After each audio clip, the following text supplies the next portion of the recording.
This is an exclusive presentation of IdahoSports.com. Football fans, this is what you've been waiting for.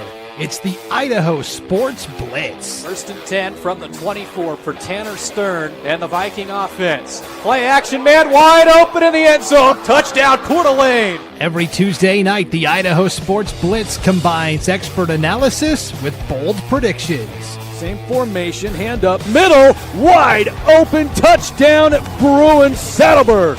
The Idaho Sports Blitz is presented by Project Filter, Valleywide Cooperative, and the Idaho Office of Highway Safety. Vidlak keeps this one first down, steps out of a tackle, Vidlak to the end zone, touchdown Fruitland. The Idaho Sports Blitz starts now.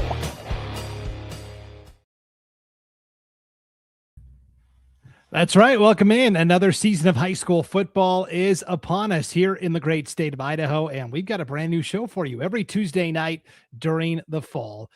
8:30 Mountain Time, 7:30 Pacific Time. This is the Idaho Sports Blitz. My name is Brandon Baney, but there are far more important people with far more significant opinions than I that will be appearing on the show tonight. So let's introduce you to our panel of experts. And of course, we want to hear from you, the fans, throughout the night as well. We are coming to you live on the IdahoSports.com YouTube channel, Facebook page, X account, and Instagram account. And so if you hit the like button and share this and subscribe, that'll help everybody else that isn't here live find this a little easier on replay. But we're here. Week one of the high school football season. And so without further ado, our first guest tonight, and really he is the main contributor. This is the Director of Operations at IdahoSports.com, a.k.a. the guy who signs the checks, is Paul Kingsbury. What's going on, Paul? Brandon, always good to see you, buddy. How you doing? Good. Good. Yeah, it's not like we've been on all these meetings all week long. Hey, it's the illusion. It's the illusion of this theater. They don't know that. That's right. Yeah. Little sneak peek behind the scenes. Also pleased to welcome in General Manager at IdahoSports.com, Sven Alskog. Sven, what's up? Doing good, Brandon. Great start to the season coming up. We're excited to be here, and I think that we've got a really special guest coming up. You saved the best for last. Oh, certainly. So the three of us are going to be kind of the main contributors to the Idaho Sports Blitz week in, week out. The fourth seat, though, is going to be kind of a rotating panel of experts. And we started with the most expert of our experts. This is one of our Magic Valley contributors, longtime broadcaster here at IdahoSports.com. It's Scott Burton. Scotty, what's up? How we doing? I kind of feel like I need a title. I mean, we've got you three. And yeah, well, they were pumping this cool guest we were going to have, and I was like, we have somebody else besides Scott coming on tonight? Well, I was looking over my shoulder. I didn't know who he was talking about. But good to be here. I tell you what, it is always a good time of year when football gets going, whether it's high school, whether it's college, whether it's pro. Football just changes a person, and can't wait to get it started. For high school, that's just in a few days. Yep. Well, for our audience, let's just give a quick bios in case somebody is coming across IdahoSports.com for the first time and they're like, who are these guys and why do they think, they're so important? So, Paul, just real quickly, just give us a quick bio of who you are, how long you've been at IdahoSports.com. A long time. It was a hobby, went full-time in 2003, been with it since, dragged a bunch of really smart guys and gathered them around to make it really work. And that's what you guys really do. As I've said before, this doesn't happen without the smart and talented people that really buoy things up. So it's I've been doing it a long time. Here for I don't know, hopefully not much longer, but we'll see. We'll see how it goes. I love it. I can't step back. So it's probably going to be here a while longer. Proud alum of New Plymouth High School in Idaho as well. Sven. No, no, kidding. Go Grims. Hey, we're gonna talk about the Pilgrims on tonight's show. They had a fantastic. Better than Jerome. Okay, well, since you went there, Scott, why don't you introduce yourself to our audience? You are the athletic director, among other things, at Jerome High School in the Magic Valley. Yeah, born and raised right here in Jerome. Graduated Jerome, and played all kinds of sports here in Jerome. So Jerome was kind of like in my veins a little bit, and came on board with Idaho Sports, how long ago, Paul, when I wrote you that really bogus email? It was awesome. You still throw back at me once in a while. You're Mr. Kingsbury. Yeah, that's the one and only time I think I've ever called you Mr. Kingsbury. But it was doing 15 plus years ago. Had to be. Yeah, it was. Yeah, it was. And then been broadcasting, podcasting, a little bit of writing, did a little bit of sales ever since. And friends. Don't forget friends. And friends. Yeah, some of my closest friends made right here at IdahoSports.com. So glad to be a part of this any way that I can. And since I'm looking at actually retiring from my real job, about 3 years to go is all I have, then who knows? Maybe I will have a title. Sales manager. Sven sales manager. There you go. Yeah, Burton already angling for a position. What's that? I said Burton already angling for a position. Yeah. Yes, I am. I'm looking for the next side gig after retirement. Not that I need another one, but whatever. Right. First shout out of the season, guys. And again, the kind of the fifth guest on the show each week is you, the fans. We want to hear from you. So if you've got a question, a comment, a shout out, you want to shout out your favorite school, your favorite team, your favorite player, throw it in the comments and we'll throw it up on the screen. The first shout out of the year actually goes to Sven. Devin Barker says, yeah, Sven. So with that, Sven, why don't you introduce yourself? Yeah, Devin and I went to college at Idaho State together. And he's the new Plymouth Pilgrim. So he's got the connection there with Paul. Obviously went to ISU and then moved down to Texas. This is my second stint with Idaho Sports. Glad to be back here. Previously also at UTEP and Tarleton State. And I think that we've got a really exciting year coming up of coverage. We've got far more broadcasts on the schedule this year. You've been able to see all the previews that have been going out for football. Brandon also wrote an epistle for volleyball, which went out recently, earlier today. And that thing was phenomenal. And Brandon, I'm on page 5 of your boys soccer preview. And I can safely say there is nobody in the state that has a more thorough preview of volleyball, soccer. We're going to have cross country, I'm sure, too. We kind of cover everything here. This is just our football side of things. And I think that we're really excited to do a deep dive on football every week throughout the season. This is something that we're going to bring back every Tuesday night, keep that consistency. And then for a really good deep dive as well on 8-man football, we'll have that show for you on Wednesday nights. So lots to look forward to this season. Yep, for sure. Sven kind of said all the important stuff there. So I'll just wrap up and say, my name is Brandon. I've been at IdahoSports.com for about 5 years now.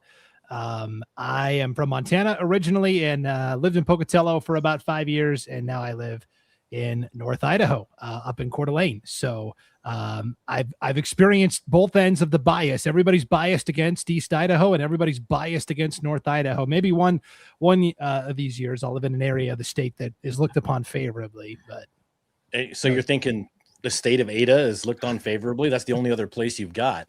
That's right. I was read between the lines. That's exactly what I'm saying. So, and I've got backup here from North Idaho, Wallace Miners Athletics. Thanks for all you do for Idaho high school athletics. Go Miners. And so with that, let's get to enough about us. Let's get to the actual things that matter.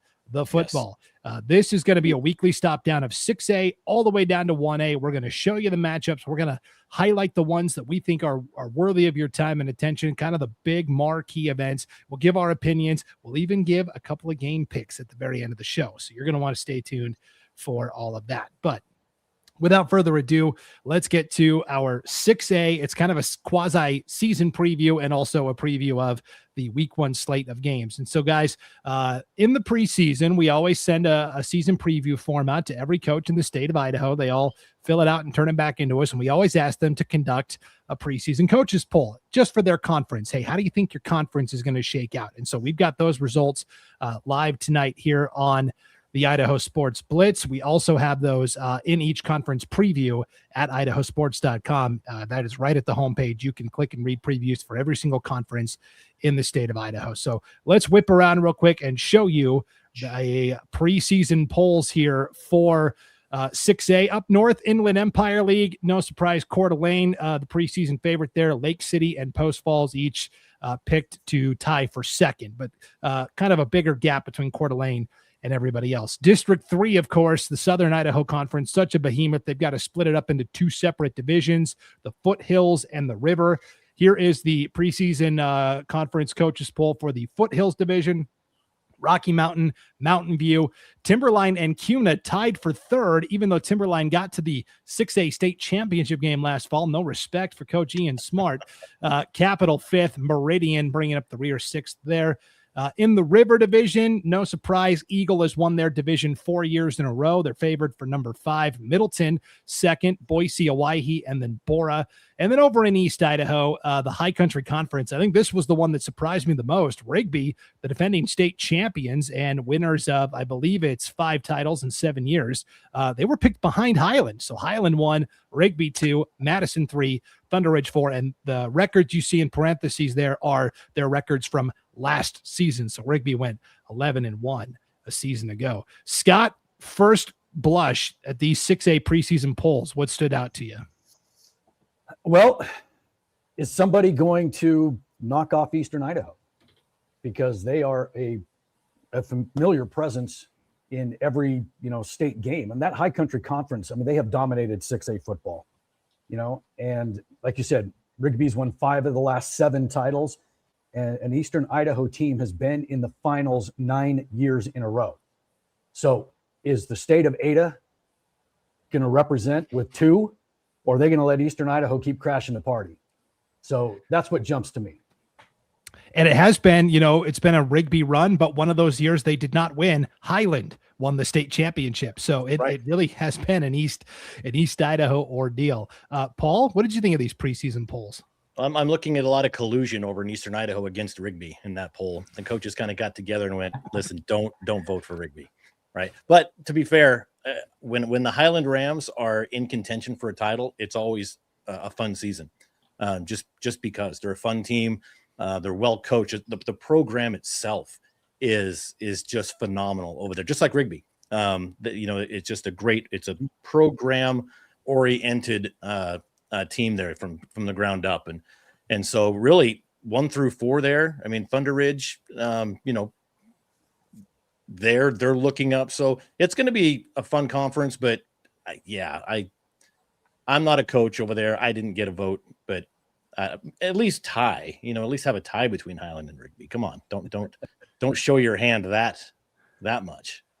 I think Rigby says this is just the way we'd prefer it. Let's just go below everybody's expectations. Sven, what jumped out to you from these preseason polls? I think if anybody on this panel here says anything other than the East Idaho poll, they're probably lying to you. I could come up with something original, but honestly, that's the one that I think raised eyebrows. The rest of the state, it's pretty formulaic. I think everybody is expecting Coeur d'Alene up north. They've been so consistent over the years. You look down in the Treasure Valley, I don't think there was any huge shocks on how it was ranked. I mean, maybe CUNA a little bit higher than you'd expect with a new coach, but that's exciting for them. And the part that I like, you see where Highland's ranked in the preseason poll. You see CUNA a little bit higher than you'd expect. We've got 7 games on the broadcast schedule for each of those schools coming up this year. So that's exciting for us here with IdahoSports.com. Yeah, I wanted to kind of tackle the 6A SIC. Somebody, like for you and Paul, Sven, where you're living in the Treasure Valley and you're living and breathing this every week. To me, it kind of becomes white noise sometimes. I know who the really good teams are, but okay, what is the difference between Capital and CUNA? I don't know. I think they're pretty evenly matched. I think you've got a couple of solid contenders every year. I would say Rocky Mountain, Mountain View, Eagle, probably the top 3. I'd say the coaches got that right.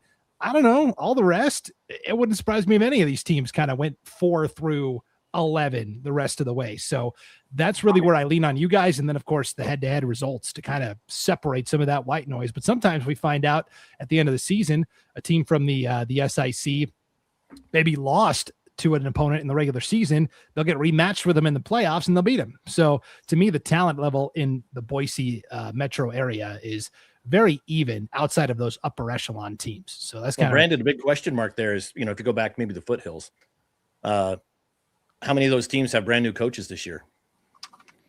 Yeah, you look Rocky Mountain, new coach, CUNA, new coach, Capital, Meridian.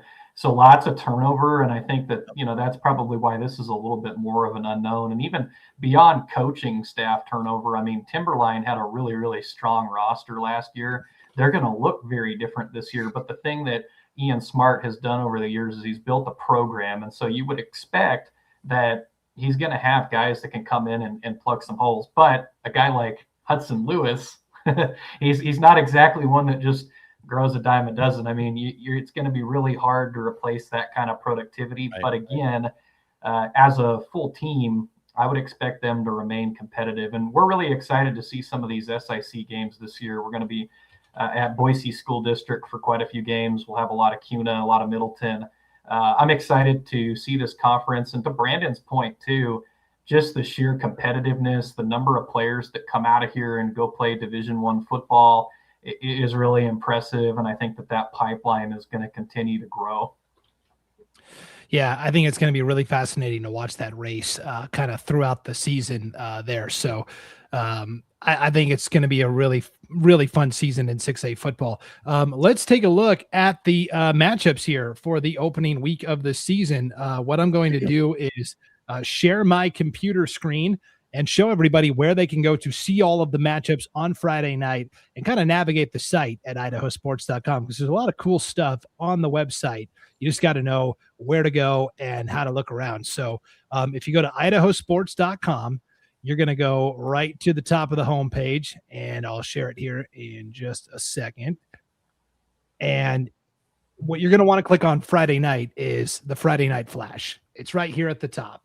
Right here, right below schedule, score, standings, rosters. All four of these tabs right here are important things you're going to want to bookmark or click on. That's why we put them at the top for you, nice and easy to see. So if you click the Friday Night Flash, it's going to bring up all the games Friday night. And guess what? As the games progress, these will have scores next to them. This is our live, interactive, in real-time scoreboard here at IdahoSports.com. A couple of comments rolling in. Gary Jones says, welcome back, boys.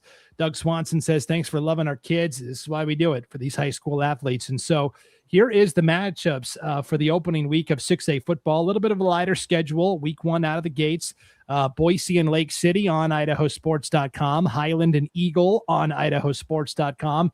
Lakeland and Coeur d'Alene on IdahoSports.com. You've got Rigby playing Roy, Utah, and you've got Madison taking on Minico as well. Scott, when you look at this slate of 6A games, which one jumped out to you? Well, I'm going to go with the M's. It's Madison and Minico. I mean, you look at two of these teams, and Madison is just one of those teams that is really good, but they're lumped in with Highland and Rigby, and so they kind of get like little brothered by those guys all season long, and sometimes forgotten about, because if they're going to play the two of the best 6A teams in the state, they're going to have 2 losses, and those 2 losses are really good losses. So I think sometimes we miss out on how good Madison can be. They've got a really good defensive lineman in Collins Hershey, and this is a kid entering his junior year that just can change the game on the line. 6'2", 225, already has an offer to the University of Idaho, so he's in our top 10 defensive linemen. And if you look at, that segment, of Idaho sports, you can learn a lot there. But, I think what they're going to try to do this year is they've got to figure out a way to replace players like Cash Summers, because that's going to leave a big, big hole on the defensive side of the ball. I mean, he was the first all-Idaho team. Brayson Stoddard were first all-Idaho team, Cordero. I mean, they have a lot of people that they lost.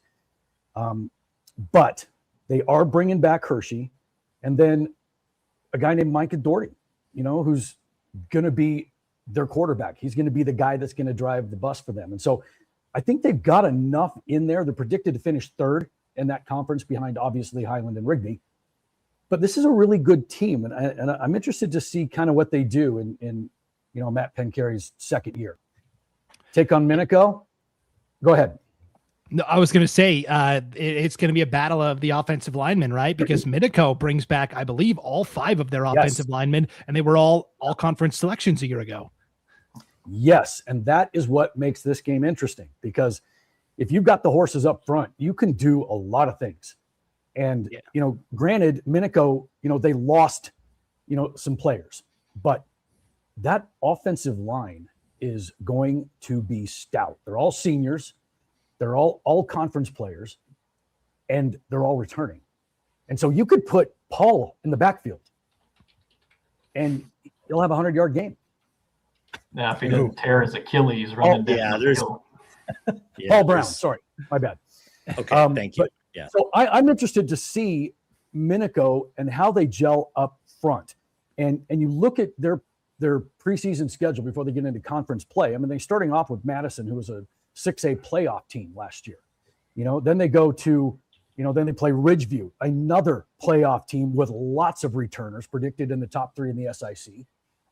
And then they've got Valley View, who is another playoff team. And then for their last non-con game, you get Rigby, the defending 6A champs. So Minico is going to get tested right out of the gate. And if they can up front play with some of these teams, especially the Madisons and the Rigbys, the 6A guys, I tell you what, they could make a little run in the Great Basin, which they are predicted to finish second behind Twin Falls, which we'll talk about later. So that game interested me. This is the Idaho Sports Blitz on the IdahoSports.com YouTube channel, Facebook page, X account, and Instagram account. The comments rolling in here. Doug Swanson says Madison's D-line will be for real. Don't forget about City Conte, state heavyweight wrestling champ. He's going to be a handful at the nose this year as well. And the Idaho Bowl says Collins Hershey, former Idaho Bowl standout, his 8th grader on the blue. He is the real deal. And there's repping the brand, Leif. Repping the brand. Yeah. For sure. Leif Morrison says high school football is back. It's been a long 270 days, but who's counting? That's Leif apparently. Okay, Paul, let's go back to our Friday night flash here on IdahoSports.com and take a look at what's available on the board here. Doug Swanson says he's going to be in Roy to watch the Rigby Trojans take on Roy, Utah. What matchup caught your eye out of this 6A slate? It's probably the least sexy of the bunch, but Boise Lake City. I mean, neither team is going to be ranked number 1. Neither team is going to be at the top of any conversation for a championship. But as far as a season opening game for these two teams, I think it's good to establish who they are, right? Boise's got some young players coming back. Lake City's got a lot of seniors coming back. I think Boise made the playoffs. Lake City didn't. And so it's kind of an establishment game, because in high school sports, I'm not a believer in, well, last year's game, this is what happened. Well, they're two completely different teams sometimes, right? And so really getting that establishment game right off the bat against an opponent that's not going to clean your clock, I think is important for both of these teams. So I don't know who's going to win this one. I think it's going to be a good game between two mid-level teams to really set the tone for their season. Yeah, Lake City has been basically the first team out of the 6A playoffs the last couple of years because of the Max Preps rankings. And it's always like, man, if you had just won one more game instead of losing a game somewhere, and this could be the one that sends them on an upward trajectory this season. And of course, it's the young sophomore Wayne Bauer at quarterback for Boise High. He kind of split time with Trevor Schofield last year as a freshman, really opened some eyes. And I'm excited to see how he has progressed with a full off season of work as well. Sven, there's 3 more matchups here to choose from. Which one you going with for this opening slate of 6A games? Yeah, I think you got to go with the top 5 matchup here. The media poll came out today. Eagles ranked number 3, Highlands ranked number 4. I think we're going to find out really early in the season kind of how East Idaho compares to the SIC. That game will be in our game picks later. I think that, it's not a unanimous decision on who we think is going to win that game. We'll have Joel Richardson and Joey Civelli on the call for that one. Super excited to, kick off the year with one of those cross-state matchups. I think that those are always so educational to just tell us what we're going to get. And, Paul mentioned the Boise Lake City game, the North coming down to, play a Treasure Valley team. And the cool part about Boise's schedule, they don't just do this once. They're actually going to do the opposite thing. They're going to travel all the way up. They're going to play Post Falls on September the 11th. And I think that as a result, we're going to know a lot about Boise after these first 4 weeks of the season, because those North opponents are sandwiched right around game against Capital and then a game against Timberline as well.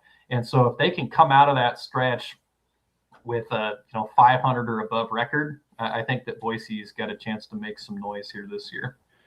Yeah, these schools in the SIC are starting to figure out that, hey, we can schedule people that aren't other SIC schools. I mean, if you've gone through the season and your longest road trip was like 45 minutes, I don't know if you did it right. So I'm excited to see these SIC schools starting to branch out a little bit from the Treasure Valley for sure.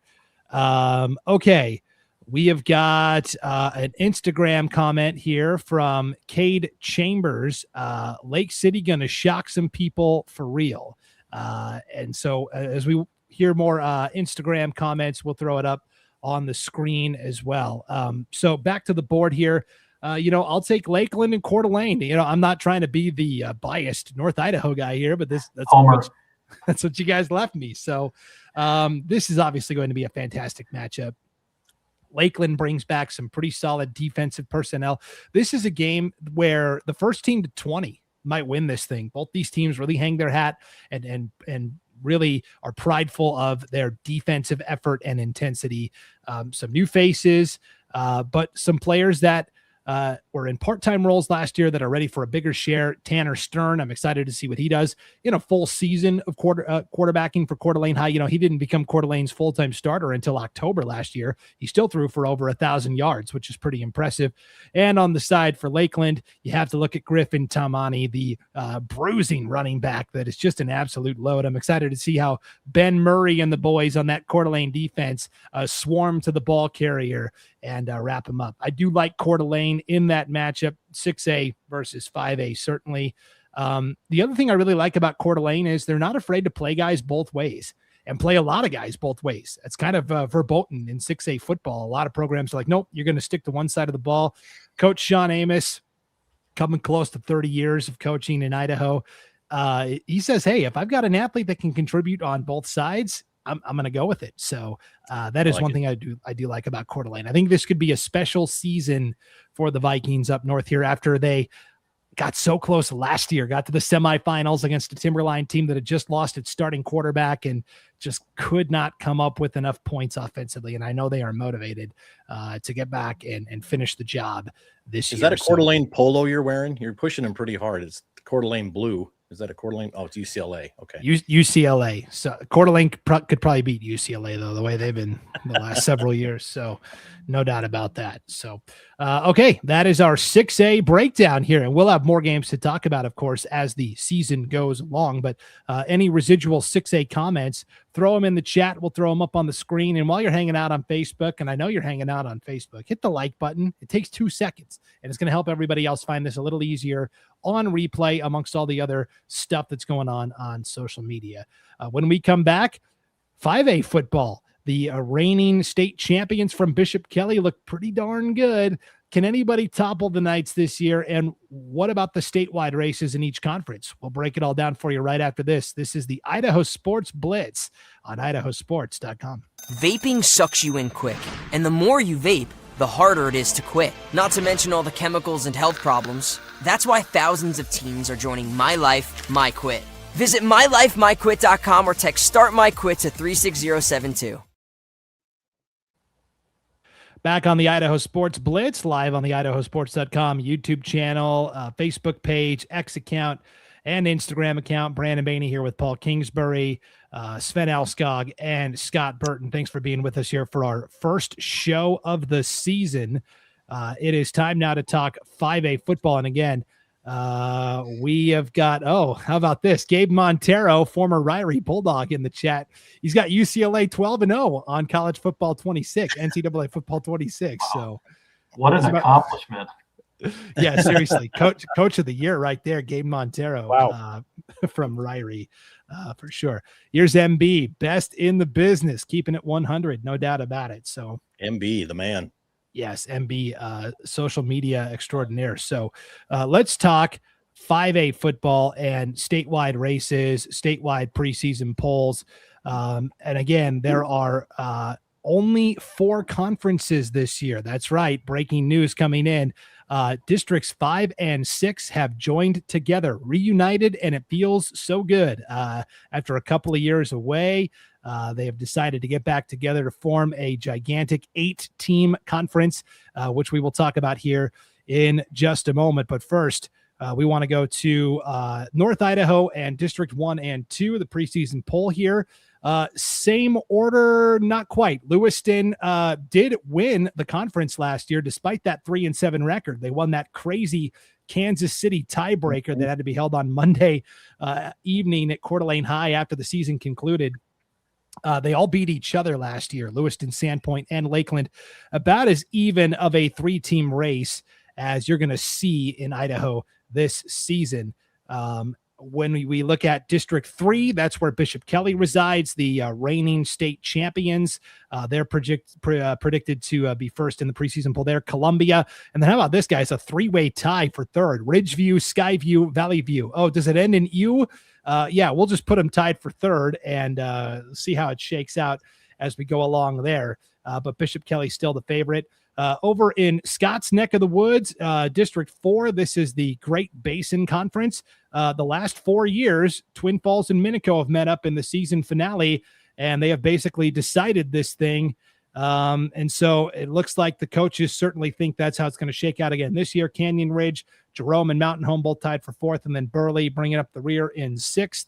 And then we alluded to it. The High Country Conference, the largest conference in Idaho this season, 8 teams. And who's the number 1 team? Is it state runner-up from last year, Hillcrest? No. Is it state semifinalist Skyline? No. Is it the 9-1 Century Diamondbacks? No. It's Blackfoot. The coaches overwhelmingly put Blackfoot number 1 in the preseason poll over in East Idaho. So, Scott, first glance at these preseason polls, what jumps out to you? Well, you know what? I'm kind of interested to see what this Columbia team is all about. You know, this is a team that is returning a lot of really, really good players. And, you know, didn't lose a ton. I mean, they lost, Cheslack, their stud running back, all-state running back, and a good defensive lineman and Jet Hit, but they're bringing back a lot of bodies and a lot of experience. They're bringing back, a lot of first-teamers on the offensive line and the defensive line, at the skill positions. I don't know. I think there's a lot that Columbia can do this year, and I wouldn't be a bit surprised if, they challenge a little bit. I mean, you talk about having dudes. I mean, Max Barnes, for starters. You want to talk about a 6'7", 250-pound Boise State commit. Don't tell me he's not going to cause some problems. So there's some players here. And I'm just kind of interested to see how this group comes together. I mean, they're bringing back their stud running back, 1,400 yards and 24 touchdowns. So, I mean, let's see what happens. It's been Bishop Kelly's SIC for so long. Let's see if somebody else can push him a little bit.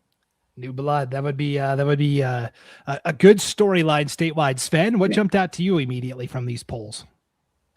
Yeah, pull up that Eastern Idaho High Country Conference and show everybody this conglomerate how loaded this conference is. And obviously the top half has kind of separated themselves from the bottom half a little bit in this.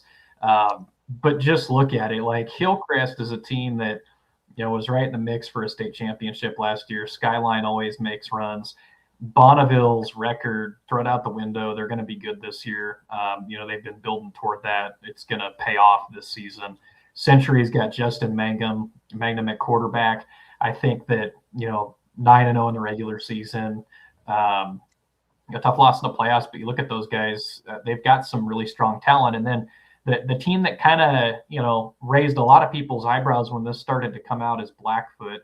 I had a chance to watch Blackfoot play Bishop Kelly in the playoffs last year. First quarter looked like they were going to be able to keep it competitive, but then Bishop Kelly does what Bishop Kelly does, and they kind of pulled away. But, you look at this Blackfoot team, they've got some things that I really like to see in a football team, and a lot of it starts on the offensive line. So Carter Ethington up there, Lawrence Cousineau on the offensive line. Then the defensive front, you've got Kai Brooks, Cleo Brooks. These guys are loaded in that regard. What they're going to have to do, though, is replace some really talented skill position players. So quarterback Austin Harvey, he's graduated. Kate Esplin has graduated as well. I look at this and I'm like, every week these teams are going to be playing each other and they're going to beat up on each other. So when we get to the playoffs, you're going to see some 3 and 4 loss teams that are actually pretty legit. It's going to be kind of misleading because I'm here to tell you, I don't think there's a huge difference from, Blackfoot probably down to Century. I think on any given week, those teams can beat up each other. You've got some new coaches down toward the bottom with Shelley bringing in an interim coach. Idaho Falls has a new head coach. Dave Spillett's still there at Pocatello. Obviously, they'll be looking to rebound after a 1-7 mark last year. But I like this league. Hillcrest has to replace Tyson Sweetwood at the quarterback position. That's a challenge, obviously. But again, I'm not going to bet against Hillcrest. They lost 30 players from last year, but I fully expect them to be semifinal or further because that's just kind of what they do.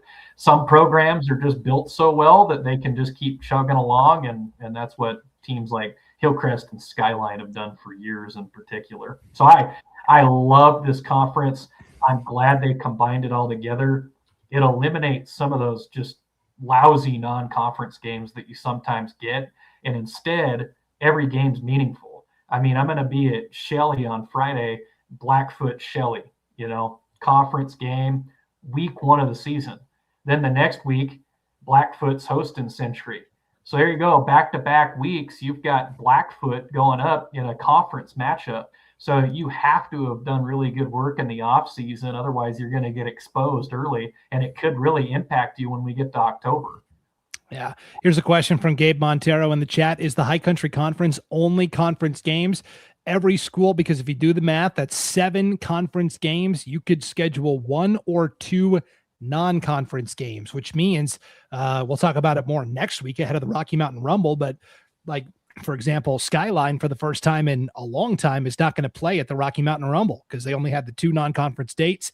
You got to be very selective with who you schedule there. So that does create some scheduling quirks for sure. So I'm excited for this East Idaho Conference too. Paul, what jumps out to you from these preseason polls? We're going to Ridgeview, right? A new head coach, but following up, Thorson, who really rebuilt that program. They've got a starting quarterback coming back. They've got their starting running back. And if you've got those 2 coming back, that takes a lot of pressure off. And not all the pressure, but, finding your guys in those 2 skill positions, if you've just got those guys coming right back, great. We can really focus on who's blocking for them. We can worry about, receivers, whatever. So having those 2 important chess pieces already in play is really going to be helpful, especially for a new coach. But I'm excited. I always like when the teams that are an afterthought for so many years, like Ridgeview, a Columbia, man, look at this. They're second, tied for third. How cool is that? I love seeing that, building their program. Sure, it might take a few years, but here they are. All that hard work that the program has spent over years, the ADs and all the assistant coaches and everybody involved, bam, here they are. Here they are, in contention in their conference. I love seeing that. And I think Ridgeview, I don't want to say will surprise people because they're tied for third, but I think they're going to be a little bit better than that at the end of the season. Yeah, I think it's going to be really fascinating to see who slots in behind Bishop Kelly. Last year it was Valley View. Yeah. Columbia has potential. This is going to be a jumbled mess. And we didn't even talk about it, but Centennial, a 6A program, petitioned down to play 5A football. They went 0-9 last year, and the other coaches in the league say, hey, you got to earn it, newbie. We're going to put you at the bottom of the preseason coaches poll, and we'll see. Disrespecting Sosnowski. I won't stand for that. Yeah, coaching legend Steve Sosnowski trying to revitalize the program at Centennial. Keelan McCaffrey, I think, had him on the right track, and then he did so well he got promoted to the athletic director. Yeah. He got kicked upstairs. So, and he's doing a great job with that as well. 100%. Yeah, really good AD there at Centennial. So, okay, I don't need to talk about North Idaho, guys, because Ryan Skaggs, who was another one of our contributors, and you'll see him on this show in the coming weeks, he's really broken it down. He says Sandpoint returns so many big-time contributors and offensive linemen. 5A IEL O-line depth from all three teams is just silly. And then the Lewiston skill guys plus Parker Bagley, defensive tackle that's going to play at Boise State next year. And their quarterback Richardson got lots of reps last year. When the starting QB went down, you could definitely see the raw talent that was there. I cannot wait to see these three teams duke it out all season long. We could have another Kansas City tiebreaker potentially. They all beat each other last year, and we had to have the Kansas City tiebreaker to figure out who the league champ was, because the league champ got a home game for the first round of the playoffs. Lewiston won the Kansas City tiebreaker. Their first round opponent, thanks to Max Preps, was Lakeland, a team they had just played like 2 weeks ago and at the tiebreaker. And then Lakeland goes to Lewiston and beats them in overtime in the first round of the playoffs. So, I mean, the craziness just continued. But I will go back to that East Idaho conference and just weigh in on a couple of things here. Century at number 5 is outrageous to me. I can't believe that. A team that didn't lose until the state quarterfinals to Twin Falls, a game, Scott, you were on the call for, a game that, Century kind of dug a hole early, and then Twin Falls just kind of took the air out of the ball. But it was a close competitive contest for most of the way. Century at 9-1 with Justice Mangum back at quarterback, Tito Villano at running back. It's such a good 1-2 combo. Coach Ryan Fleischman has done a tremendous job, not just with the program, but getting really good assistant coaches. Ryan Frost, the Century basketball coaches on the staff. How about this? Offensive coordinator at Century this year is Gino Mariani, the legendary Highland head coach. You may have heard of him. Yeah. Yeah, you may have heard of Gino a time or two. When Gino's calling the plays, that's a star-studded coaching staff. So I would certainly put Century above Bonneville. And I can't believe I can't ever remember a poll where Skyline was ranked so low at 3rd overall too, which again, like Sven said, I think just speaks to the quality of this league. This is going to be appointment viewing week in, week out in the state of Idaho. That is for sure. And it starts, as Sven alluded to, right away with a conference matchup as we go back to the Friday Night Flash on IdahoSports.com. Let's bring up the 5A games here, if my mouse would just stay in place. There's so many games, I've actually got to scroll down, which is a good thing. Lakeland and Coeur d'Alene, we already talked about. You've got Lewiston and Columbia. We already talked about Madison and Minico. And then some really good non-conference matchups here. Ridgeview and Burley, a chance for one of those programs to start the season off the right way. Sandpoint and Twin Falls will be on IdahoSports.com. Shelley and Blackfoot also on IdahoSports.com. And then Skyview taking on Mountain Home. Scott, what matchup jumps out to you here from this 5A slate? You know what? I had to go with Twin Falls Sandpoint. Just not because backyard there's Twin, but I find these teams very interesting. Twin is supposed to be the Great Basin Conference favorite to win it. And for the most part, it's Twin Minico in the GBC every year, okay, until somebody gets a class and kind of knocks them off for one weird year. But this is a team that is really established, lost in the semis last year. I mean, they went 9-3. They are returning a lot of good players, especially a couple of running backs in Saddleberg and Payne, and they're returning some offensive linemen. But what I'm interested to see what Twin Falls does is what are they going to do to replace guys like Ty Hess, Dalton Carter, Dylan Spencer. Those guys were just dudes, and they are hard to replace. So I'm interested to see what's going to happen there. They return their entire linebacking crew, so defensively they're going to be pretty solid. But it's going to be that quarterback position that I'm interested to see what happens, because, if you can't, Ty Hess was a stud. I mean, he was a guy that would beat you with his arms. He'd beat you with his legs, and everybody on the basketball floor is glad to see him go as well. I mean, this kid was just an athlete, and he's a tough one to replace, but I want to see how they do it. They have pieces around him, but they're going to have to figure out a way to spread the field. And I think one thing that Ben Coring does really well at Twin Falls is he really does kind of what Chris Peterson did at Boise State with multiple formations and shifts and those kinds of things to kind of get, especially when you've got a young quarterback that's trying to understand and read defenses, those shifts and motions, they're going to give you coverages. And that's what they do a really good job of. And so I think that's going to help whoever steps in at the quarterback position. So that one interests me. And then you kind of couple that with the Minico offensive line mountain that we talked about before. And that's going to be the last game of the regular season, like it always is. And usually it always means something, right? So that's the Twin team that I'm interested to see. These two met in the season opener last year in Twin and went to overtime. Sandpoint got out of there with a 1-point win in overtime, came down to some kicking. So, I can't wait for the rematch. And a personal favorite of mine from Twin Falls over the past couple of years, Dalton Carter, 3-year starter at corner, just an absolute lockdown guy. Love that guy. Yeah. Awesome 3-time All-State DB. I mean, he was a difference maker, and you don't hear that very often, but you as a quarterback or an offensive coordinator, you look and see what side of the ball he's on. Who's he going to take away? You don't even throw there. That's how good this kid was. And everybody in the conference is glad, to see him go. And best of luck to him. Right. On the other side of things, I think you may have one of the most exciting players in Sandpoint at any level. And this kid, Brock Yarbrough, is the real deal. I mean, you talk about a football player, somebody that could play any position. I mean, he was all-state in 3 different positions. Who does that? I mean, he was first-team all-state at wide receiver. He was first-team all-state at linebacker. Second-team all-state as their kicker. He was the league defensive player of the year, first-team all-league, first-team all-league kicker and wide receiver. He was in the top 10 that we produced in all 3 categories: special teams, wide receiver, and linebacker. And I tell you what, this kid is so versatile that he can do anything. I'm interested to see now, because they lost their all-star quarterback, Braden Buckout.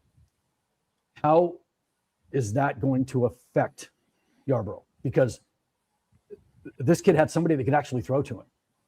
Who's going to step up and do that? That's going to be the key. They do have a really good running back, Jensen Sheets, returning, and this guy is just like just a brick outhouse, if you will. 5'7", almost 200 pounds, just running through people. And I mean, he amassed 1,200 yards on the season last year and 14 touchdowns. So they're bringing back 2 really good players, but that quarterback position is really what I'm interested to see, because Twin, Sandpoint, they meet each other, seems to be first game of the season. They both have the same problem. There you go.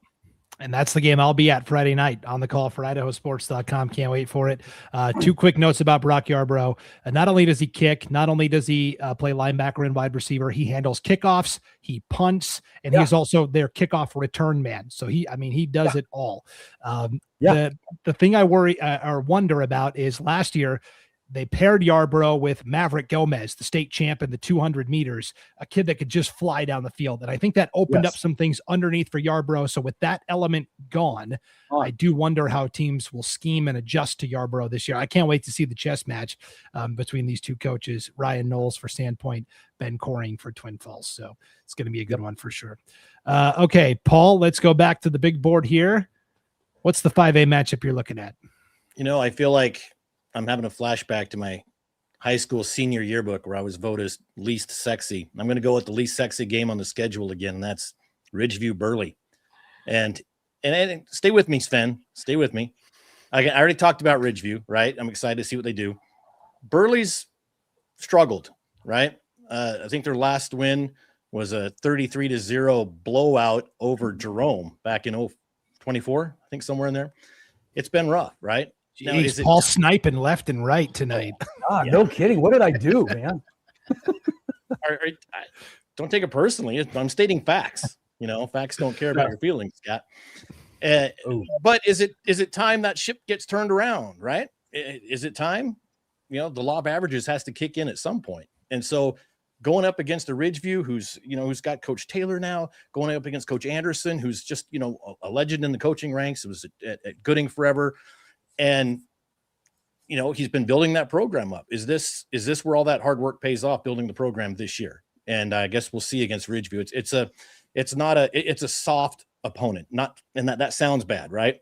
He's not playing Rocky Mountain to start the season, is what I'm saying. So it's a good matchup to start the season to really gauge where Burley's at. Are they going to have another season like 0-8 last year, or are they going to come out and with that program that's been building, are they going to surprise some people? I'm interested to see how that turns out. Yeah, it's going to be fascinating because when Burley's good, it's good for 5A football. I mean, there was that crescendo a couple of years ago where they were, a factor statewide. And so it wouldn't be nice to see them get back there. Sven, you looked like you wanted to jump in. Yeah, so Burley, to start the season, actually plays 3 consecutive SIC opponents. So they travel to Ridgeview, they play at Nampa in the Bulldog Bowl, and then they have Skyview come to their place on September 4th. And then they end their non-conference slate on September 11th by playing Bonneville at home. And so to your point, we're going to know a lot about Burley after the first 4 weeks of the season. I think that they scheduled a lot of games that they can be competitive in, but that are going to challenge them. And I think that's really a great way to look at your non-conference slate. And so I think Coach Anderson, he's done this a long time. He knows what he's talking about. So he did a good job setting that up. As far as game that I circle, I think the obvious one here is Lewiston-Columbia. I think this is going to be the best game of the week. It was competitive last year. It was Zane Hobart's first game as head coach at Lewiston, still establishing their footing. Now he's got a full year of the program under his feet. And, you look at it, I think this team's going to be really, really successful moving into this year. That's why the coaches picked them as the preseason favorite in the league. Although I will say that could probably be a coin flip.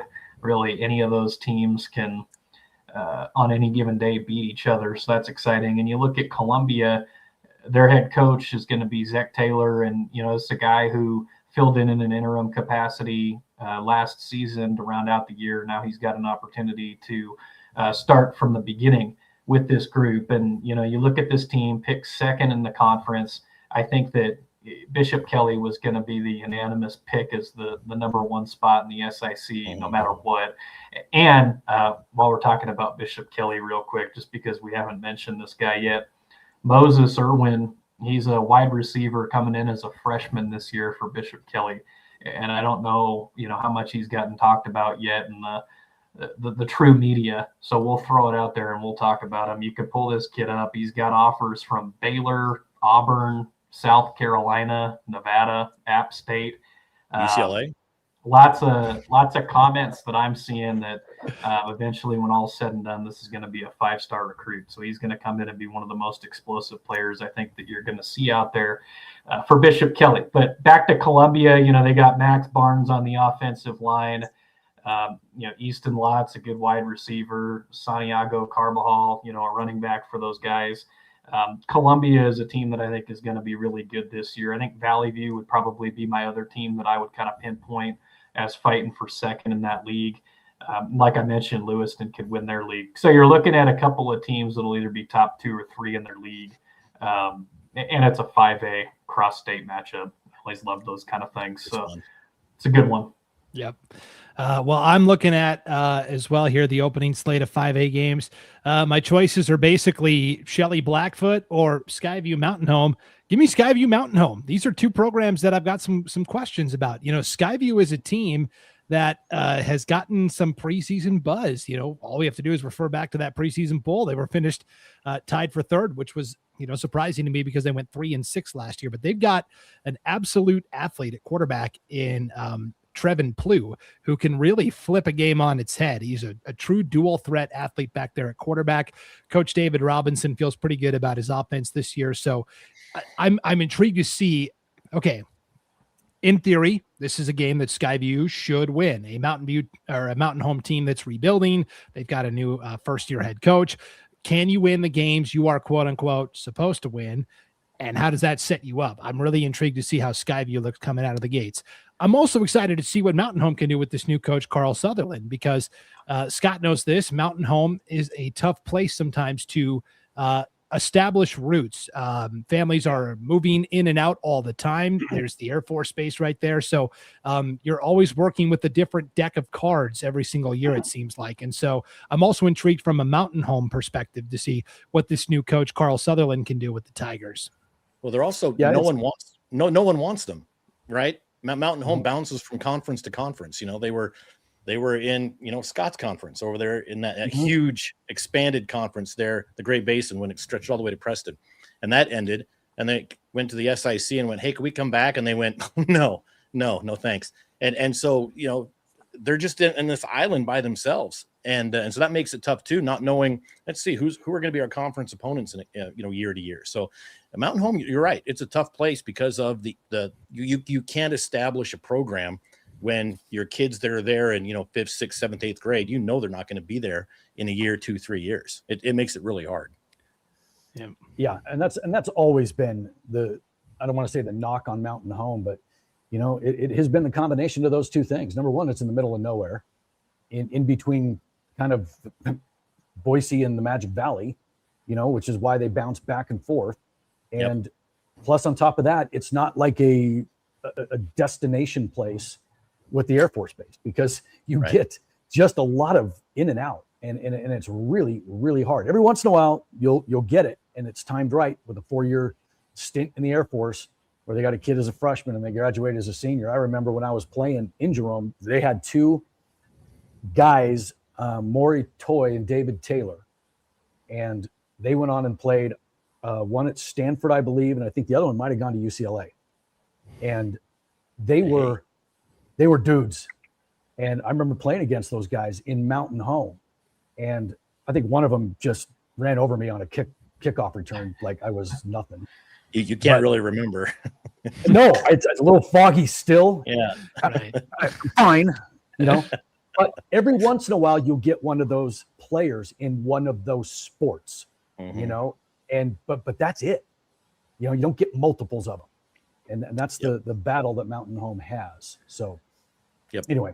Yep, no doubt. Idaho Bull in the chat. We were talking about Moses Irwin, the freshman wide receiver for Bishop Kelly. He's a dude. His older brother, Matt Irwin, was the QB for Hawaii. He plays at Idaho as a safety or played at Idaho as a safety and is now at UCF.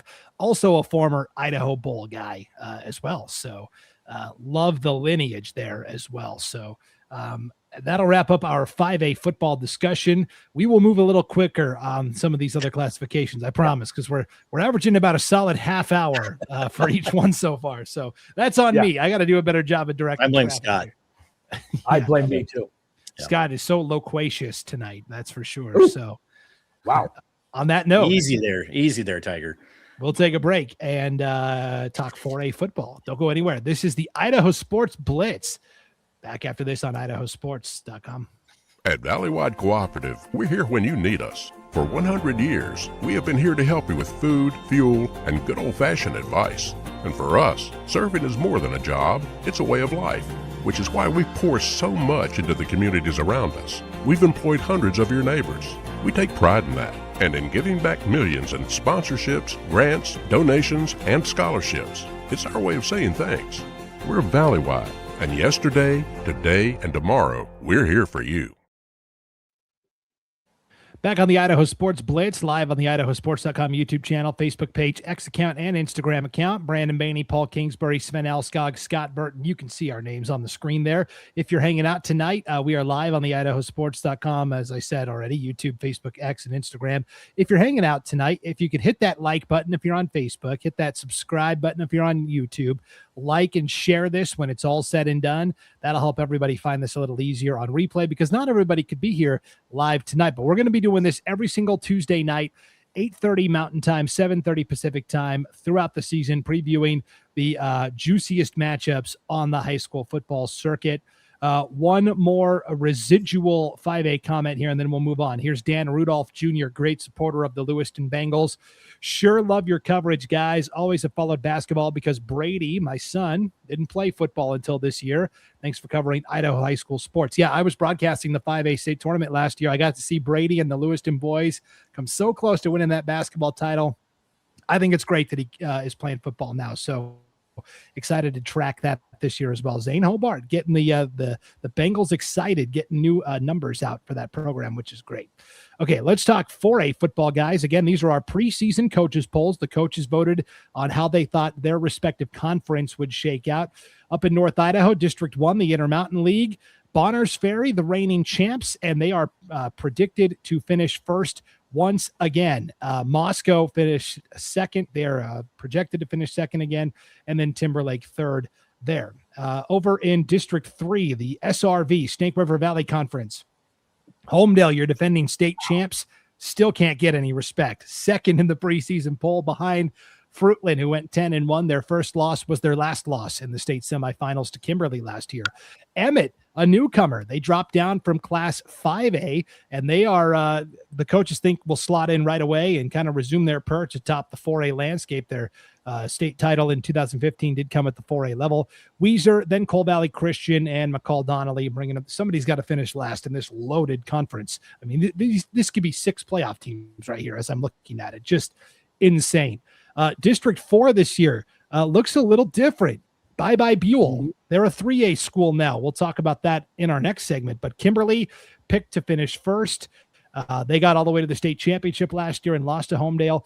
Gooding predicted to finish second, followed by Filer and then Wood River. Over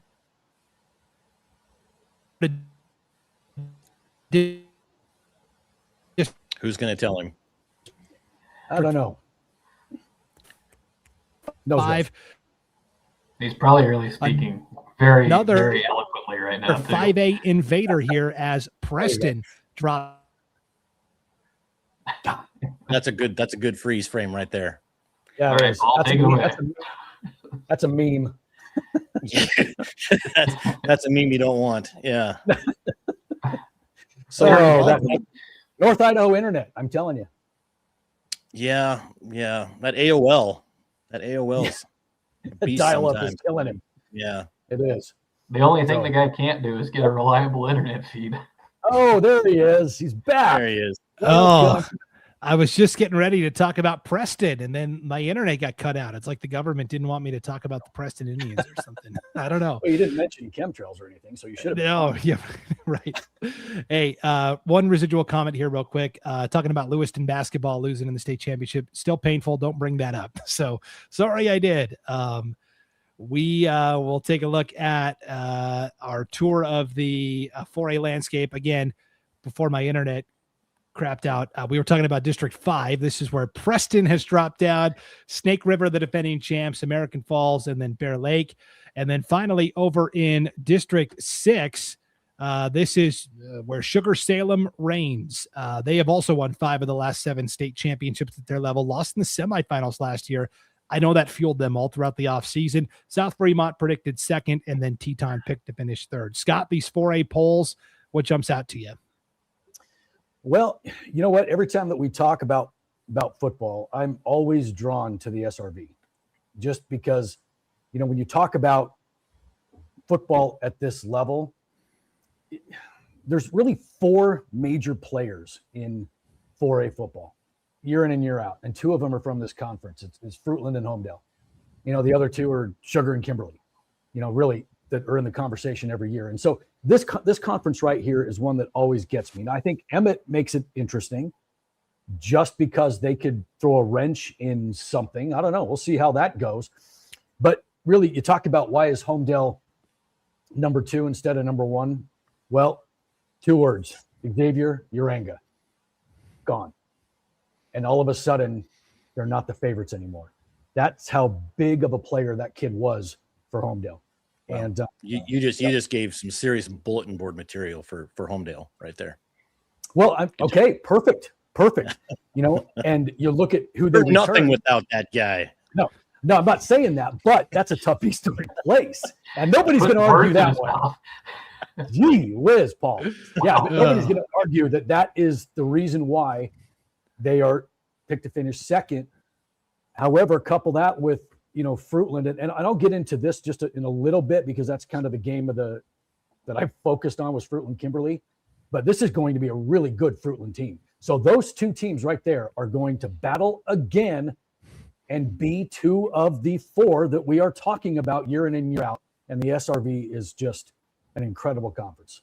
Yep. All right, Kingsbury, you think you got all the answers here for 4A football? Where are you going? I don't have any answers. I just like making fun of Scott. That's really all I'm here for. So I'm going to go to the SRV too. I mean, our broadcast slate on Saturday is rematch of the semis. We got Fruitland Kimberly. We have Sugar Homedale on our broadcast schedule. Sven and I are going to be at Fruitland. That's going to be a heck of a game. And then that Homedale Sugar game. I mean, how many matchups have we seen over the last, 6-8 years of those two? So start things off right off the bat on our game stream schedule. We've got a, rematch of the semis. That's pretty cool. Until last year when Homedale had beaten Sugar in the state semifinals, they had lost, I believe, 7 times in a row, 6 of the 7 in the semifinals. The old story I always heard was Sugar was kind of a swear word down there in Homedale. You're hammering something and you hit your thumb. Oh, Sugar. That's funny. That's funny. Now it's Burton. Oh, right. Different Oh swear my word there. gosh. It is. That's kind of how I grew up. Sven, preseason polls, what jumped out to you? I like the Intermountain League up north. So when you look at those teams, Bonners Ferry and Moscow at the top, I want to kind of highlight Moscow for a second here. So the Bears have a new coach coming in this season. It's actually Dwight Tardy. And those that have followed, it was the Pac-10, now the Pac-12 over the years and followed Washington State football, they might recognize the name Dwight Tardy. He was a running back for Washington State. He's now the head coach for the Moscow Bears. The team coming off a pretty good season. I think when you have them here in the 4A classification, they're going to have a chance to pile up a lot of wins. And I think that this isn't getting talked about as much as some other teams that may have slid classifications in recent years. But you look at Moscow, I really feel like they're going to kind of jump right on the map here this season. That's a team that I like. And I know a lot of people voted for Bonners Ferry in the top 5 of the media poll that came out today. So that's another team that could be good. And we'll see what Timberlake looks like in their first year as a new coach. Yeah, Coach Bryce Buttes taking over there at Timberlake. Moscow started a freshman quarterback last year in Wyatt Cross. Had some key injuries late in the season that really affected them, and their season came down to basically the Bonners Ferry game. They lost, and despite going 6-3, missed out on the Max Preps playoffs there. And so I know they're still kind of wondering how that happened. But Dwight Tardy, first Cougar running back to lead the team in rushing all 4 years of his career. So, I mean, he brought the goods. And so excited to see what he does as a head coach for the first time as well. I'm going to go to District 5 here. And we've got a shout out from Marsh Valley head coach Jared Michelson. Remember, Marsh Valley used to be a member of this conference. They're now a 3A school. We'll talk about them in the next segment. But he says American Falls not getting any love. They've got a good group, and I agree. This is a team I've seen with my own eyes the last couple of years in the playoffs, and I think they're right there. I mean, they were right there with Snake River last year. They had that crazy first-round playoff game with Bonners Ferry, ironically, a game that came down to a Hail Mary heave at the end that fell incomplete. And I don't know. To me, Preston, I need to see it first. Preston, just because they're a 5A program, they're going to have some good numbers. And they've got a good squad in place, and Brant Reese is doing a nice job in his second year. But to me, both Snake River and American Falls, really good teams. And so I'm curious where Preston slots in. Preston has played Snake River the last 10 or 12 years, and it's 7-5 in favor of Snake River in that time. So historically, that matchup alone has typically gone Snake River's way. So that is really what stood out to me there. But let's get to the actual games that are on the docket here. Friday night and Saturday night we'll have to include here on the Friday Night Flash here on IdahoSports.com. And again, I'm sharing my screen. This is all something that you can find right at the top of the homepage at IdahoSports.com. You just click on the Friday Night Flash, and that brings you to our live in real-time updating scoreboard. And so as we pull it up here, this is what the 4A landscape offers here in week 1, the heaviest slate we've seen so far. You've got Moscow and Emmett right away in Moscow, which is going to be great. You've got some cross-divisional, 4A versus 3A matchups, Filer and Declo, Bonners Ferry, Kellogg, Bear Lake, Marsh Valley. You've got Snake River taking on West Side, North and South Fremont, the Battle of Fremont County. They renewed that rivalry for the first time in over a decade last year. So a lot of good matchups here. But I think most fans are peeking ahead to Saturday, Scott, and the big matchups there. What are you locked in on here for 4A football?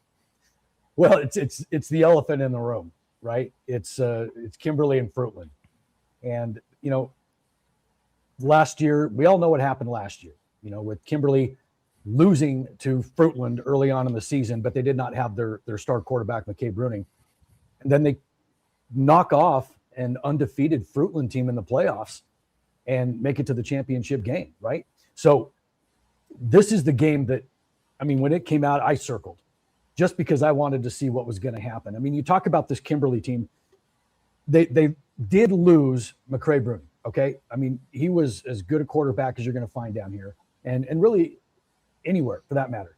They also lost, Taden Stringham, a great offensive lineman. Johnny Mellencamp at linebacker. They lost him, a great running back in Liam Browning. They lost people, but the thing about Kimberly is it's an athlete factory over there. And so what they do is they just replace them. And next year it's going to be somebody else. So they are returning guys like Joe Barrett, who was first team All-State at wide receiver and second team All-State at defensive back, and this is a kid that really can play well. And he's already committed to Air Force, and they're bringing a tight end and linebacker back, Titus Osterman, who's committed to Washington. So Kimberly is just bringing them. It's year in and year out. They've got them. And so what they can do is try to figure out that quarterback position. And Kimberly's mantra has always been get it to their playmakers. They're not like 3 yards in a cloud of dust kind of team. They have playmakers because they have athletes. And so what they do is they find ways to get them in space. And Joe Barrett's going to be that guy. He is going to be a huge cog in this offensive juggernaut if Kimberly wants to do it. But the thing that they've got that helps them is that, it's going to be a quarterback competition between Gunnar Beckstead and Al Santos. And both those guys have experience because when Bruning was down, for the first part of the season, those are the guys that were filling in. So it's not like they're bringing in somebody that has never played the position before at a varsity level. They have. And so let's see what happens there. But if they get that position figured out, Kimberly has got enough weapons to make some noise this year, and then you look at Fruitland on the other side of things. This team is stacked. They've got a new coach, promoted, the OC, Mark Vidlac, who's also the baseball coach. We've talked about him and many times when we broadcast Fruitland baseball, but they've got Titus Vidlac coming back. And this kid is the real deal. He was the 4A player of the year at quarterback, and he can really, really play. They're bringing back, some first team All-State people in Weatherspoon at offensive line, Phil Pott at wide receiver, so they've got some things to play with, and they also, more importantly, have a chip on their shoulder. Bringing back all these players that remember what it felt like to have an undefeated season ended by Kimberly, who went on to lose to SRV rival Homedale. Don't tell me that Fruitland is not going to be ready for this game, because they will, and this, I'm just interested to see what happens, because this Kimberly team, even though they lost their star quarterback, they have some weapons that Fruitland's going to have to deal with. But I think early on prediction, Fruitland is your front runner to win the state title. That's my prediction right there. Yep, it pains me to say this, but Titus Vidlac is committed to Montana State University, Big Sky Conference. You're a Grizz. You're a Grizz. I know. I'm a Montana. His brother Sam Vidlac played for the Grizz for a year, so that's why I'm like, he must have had a bad experience, because now they're going to the other school in Montana. So, obviously that's kind of the marquee matchup there. Fruitland and Kimberly, can't wait to see how that one unfolds and transpires. This was like 2 or 3 years ago, talking to Coach Joe Dilley in the preseason for Kimberly, and he was like, we've got a lot of trophies in the case at school, but I think we're ready for one of those blue ones, for the first play. They've never done it before, and they've gotten so close, and maybe this will be the year. It is. Well, it's like go ahead. I'm sorry. No, you go ahead. You're going to talk about sports. I got a comment when you're done.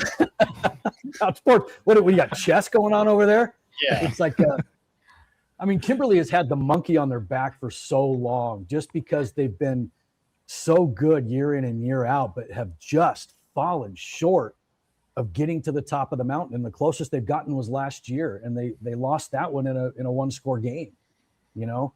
And so it after a while, it wears on you because you start to settle into, this is who we are. We're going to be great, but we're not going to get there.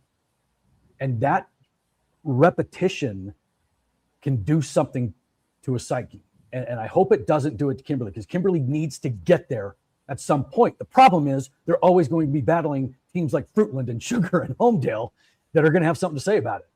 Yeah. And so, tough classification. Very tough. Very tough. All right, Sven, take a shot at my Grizz here. I know that's what you were aiming to do.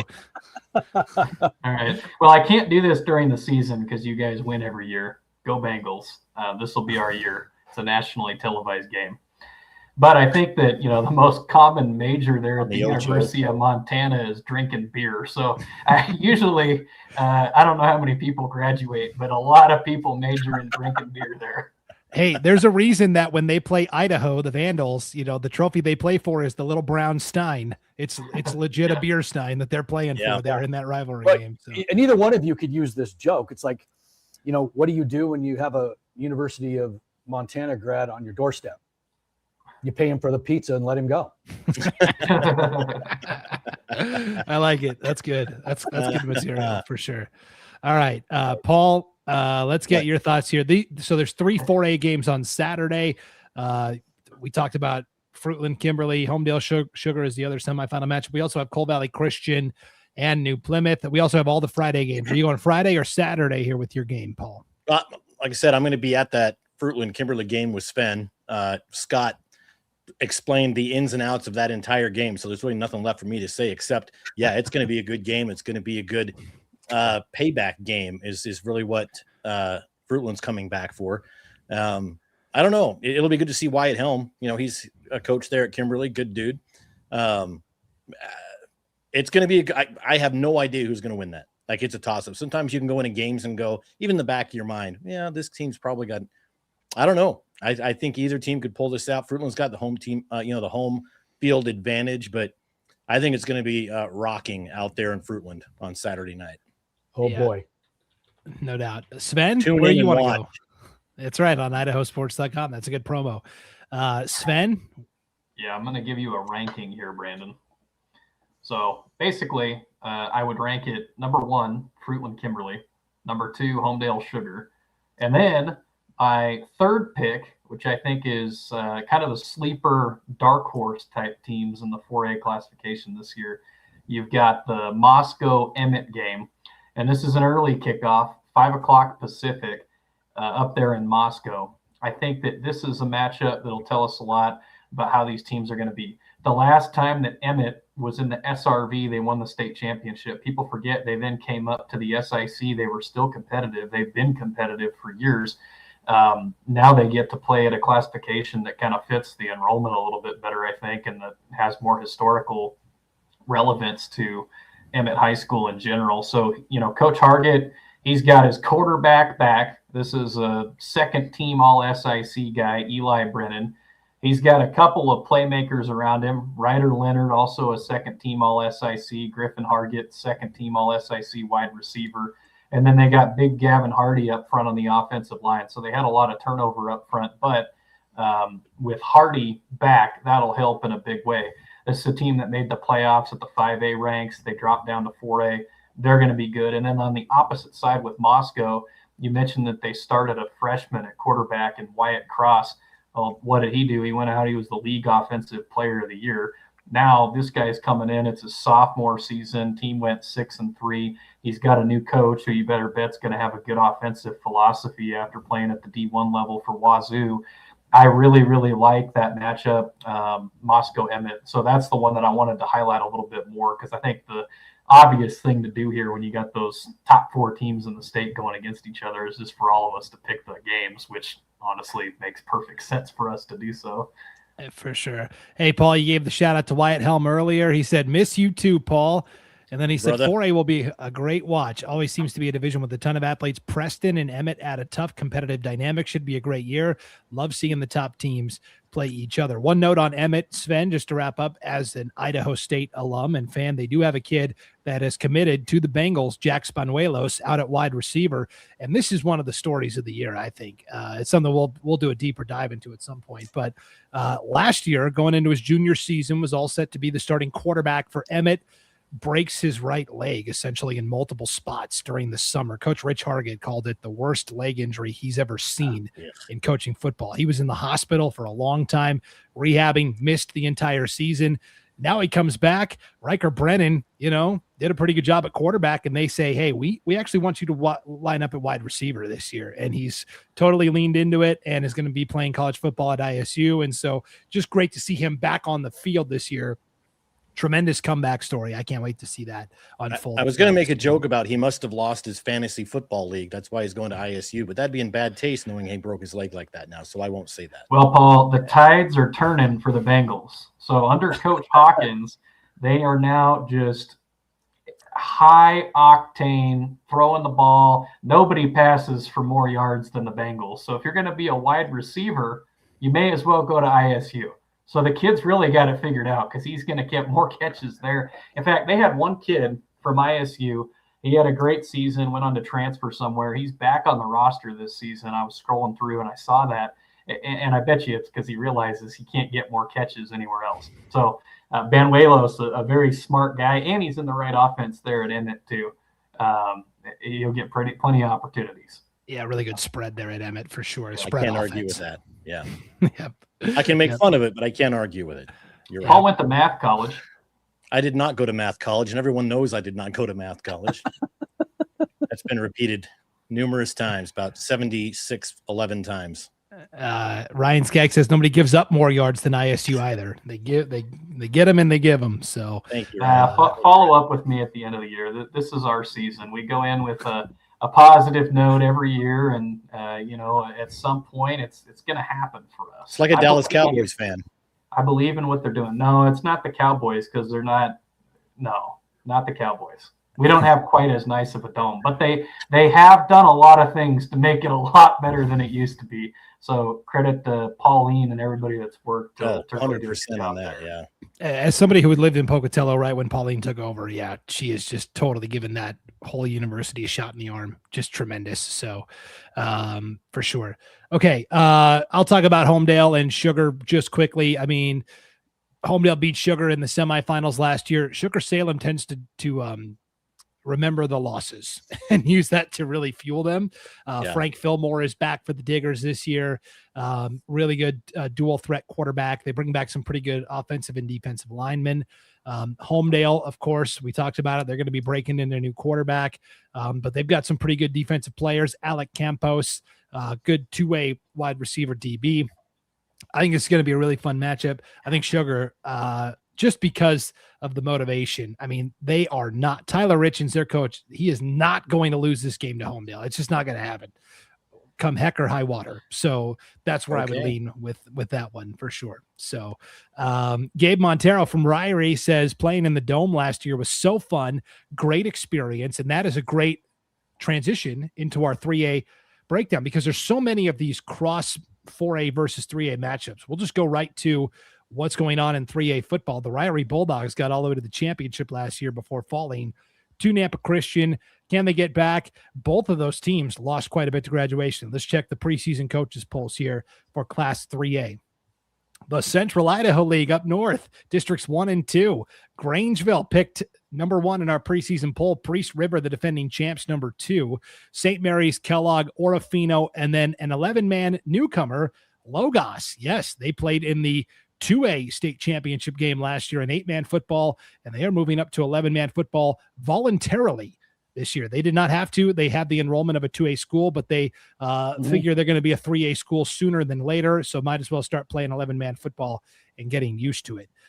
Down in District 3, the Western Idaho Conference, that is, again, where Nampa Christian, the reigning state champion, is residing, and they also, a lot of the reigning conference champions, at least early on here, were not picked to repeat as their conference champs in the preseason poll. And that is certainly the case in District 3 as well, as Melba, the 2-7 Melba Mustangs, picked number 1 in the preseason poll. They were a young team last year. They've got a lot of good players returning. Nampa Christian 2, New Plymouth 3, Payette, a newcomer, a 4A drop down, and then it's Marcine and Parma. Over in District 4, the Canyon Conference is back, baby, after a 2-year wandering of Declo and Wendell over to District 5. They're back in District 4 because Buell has dropped down. The Indians went 7-3 last year. They're the immediate favorite. Declo and Wendell slotting behind them. Speaking of District 5, they'll be just okay. No, I'm just kidding. This has been the most rigorous conference in 3A football the past several years. Yeah, they lose Declo, but they still have Westside. They still have Aberdeen. They still have Malad. And oh, by the way, Marsh Valley, a 4A program, has dropped down and joined the fray as well. And then you've got the Nuke, the nuclear conference over in District 6. Ryrie, the defending champs, picked number 1. This was a very tight preseason poll, as you can see here. North Fremont and West Jefferson both tied for 2nd. Firth and Salmon both tied for 4th, and only 2 points separated North Fremont and West J from Ryrie in our preseason poll. So that one could be a wild conference this year for sure. Scott, preseason polls for 3A football, what jumps out to you? Well, the thing that jumps at me is Buell. Buell dropping down, and now they're predicted to win the conference. It's kind of one of those things that is maybe bittersweet to teams like Declo and Wendell, because now they don't have to travel as much. They've got a local conference, a 3-team conference, which is great. And this Buell team, I mean, shoot, man, they were battling Kimberly at times. And this is a really, really good program. And, Josh Creasy and his staff have done a really, really good job. And now they get to drop down. Granted, they lost, Zach Azevedo, the quarterback. He's gone. They're going to have to replace him. But they've got a couple of really good players to look at. They have a couple of athletes. Jaron Sisson's one of them. He's a kid that can do a lot of different things. Riker Aparnico, his dad Mitch, I always tongue twist their name. Son of Mitch. But yes. Son of Mitch. God. Well, look what you've started. Better than son of something that rhymes with Mitch. Well, I tell you what, that might stick. I'm not sure that might stick. But I am interested in this Buell team just because they are dropping down. And they do have some really good players. And so I'm interested to see what this conference shakes out to be. Sven, what jumped out to you from the preseason data? Well, Scott took where I was kind of going to go here. So I'll go a different direction. But before I do that, I will say Buell and Declo is going to be a slobber knocker. Those guys do not like each other. I've seen some pretty hilarious social media posting between Buell and Declo going back and forth. And I think that those guys are pretty fired up to meet up during the regular season. So kind of a new built-in rivalry for the Canyon Conference. That's going to be exciting to follow. As far as just what I'm looking at in these conferences, I mean, if you pull up the Western Idaho Conference and, you kind of look at where those teams fit in the preseason poll, I mean, honestly, I don't know how you could possibly have voted for the top 3. And I think that it's kind of a jumbled mess. I don't think anybody really actually knows how this is going to end. I'll say that there's a lot of interest in the league in general, just because Melba's got some changes. So Shea McClellan comes from Valley View. He's on the coaching staff for Melba now, with Mark Karen, another former Idaho State Bengal, proud member of the rodeo team there when he was in college. And you look at Melba 2-7 last season does not jump off the page. I think the team that kind of got hosed in the preseason poll from my perspective was New Plymouth. I thought they did a lot of things as the year went on to really showcase just what they're going to do under Coach Von Bretthorst. And so they're headed in the right direction. Nampa Christian, new coach, totally new team. They're going to have an opportunity to prove it early in the season when they play Declo on August 28th on Idaho Sports. And then those bottom 3 teams, they've got a lot of, building to do on their programs. But, I think that there'll be some competitive games. between Payette, Marsing, and Parma, which is always exciting. But like I said, I think that New Plymouth is better than a 3 in this conference. That would be what stands out to me. Yeah, for sure. Ryan Skaggs says Burton just accidentally gave a kid a nickname. Back to our Buell conversation there. That was Kingsbury, actually. That was Kingsbury. Yep. Sven, New Plymouth only lost twice last year. They lost to Ryrie and they lost to Nampa Christian, the two teams that were in the playoffs in terms of 3A programs. Those were the only two 3A schools they lost to, the two that were playing for the title. They almost beat Ryrie in the quarterfinals last year to get to the semis. So I agree with you. I'm high on New Plymouth. Braxton Mouter, All-State as a sophomore at both running back and linebacker for sure. Paul, where are you going with these preseason polls? Well, I'm just going to piggyback on that real quick. Brody, the son of Bo, the AD there at Weiser, he's also, I think he's the principal at the middle school. I think he's where he's at. So he's coming in, and if you take the principal, like a lot of times a coach will come in, takes the weightlifting job, the PE job, right? He's a principal. No, what that means is he's sticking around. And that's something that I think New Plymouth needs is some stick-to-itiveness there at coach where, he's at least going to be around for quite a while. He's got, that athletic background, the coaching background. I think things are looking very good for the Grims in the next year or two. Now, what I wanted to go to was the nuclear. And I think if Bulldog Harris is watching, love you, Matt, but I don't think are people not remembering they graduated like 13 guys, their main guys, right? North Fremont didn't. So I think Ryrie's got their work cut out for them. I'm not saying they can't reload. It's not really what Ryrie's known for, reloading after that. But great. If Ryrie can make it back to back after losing that many guys, great. I'm cheering for him. But as a realist, I'm thinking probably North Fremont definitely out of the nuclear conference and beyond. I think that they've had a chance to rebuild a little. Not that they didn't make a statement in the postseason, but I think this might be North Fremont's possibly with their year in this. But again, it's a tough classification, like 4A as well. Yeah, we talked about that quarterfinal last year where Ryrie almost lost to New Plymouth. Gabe Montero says that was a scary game for the Bulldogs. They were on upset alert throughout that contest for sure.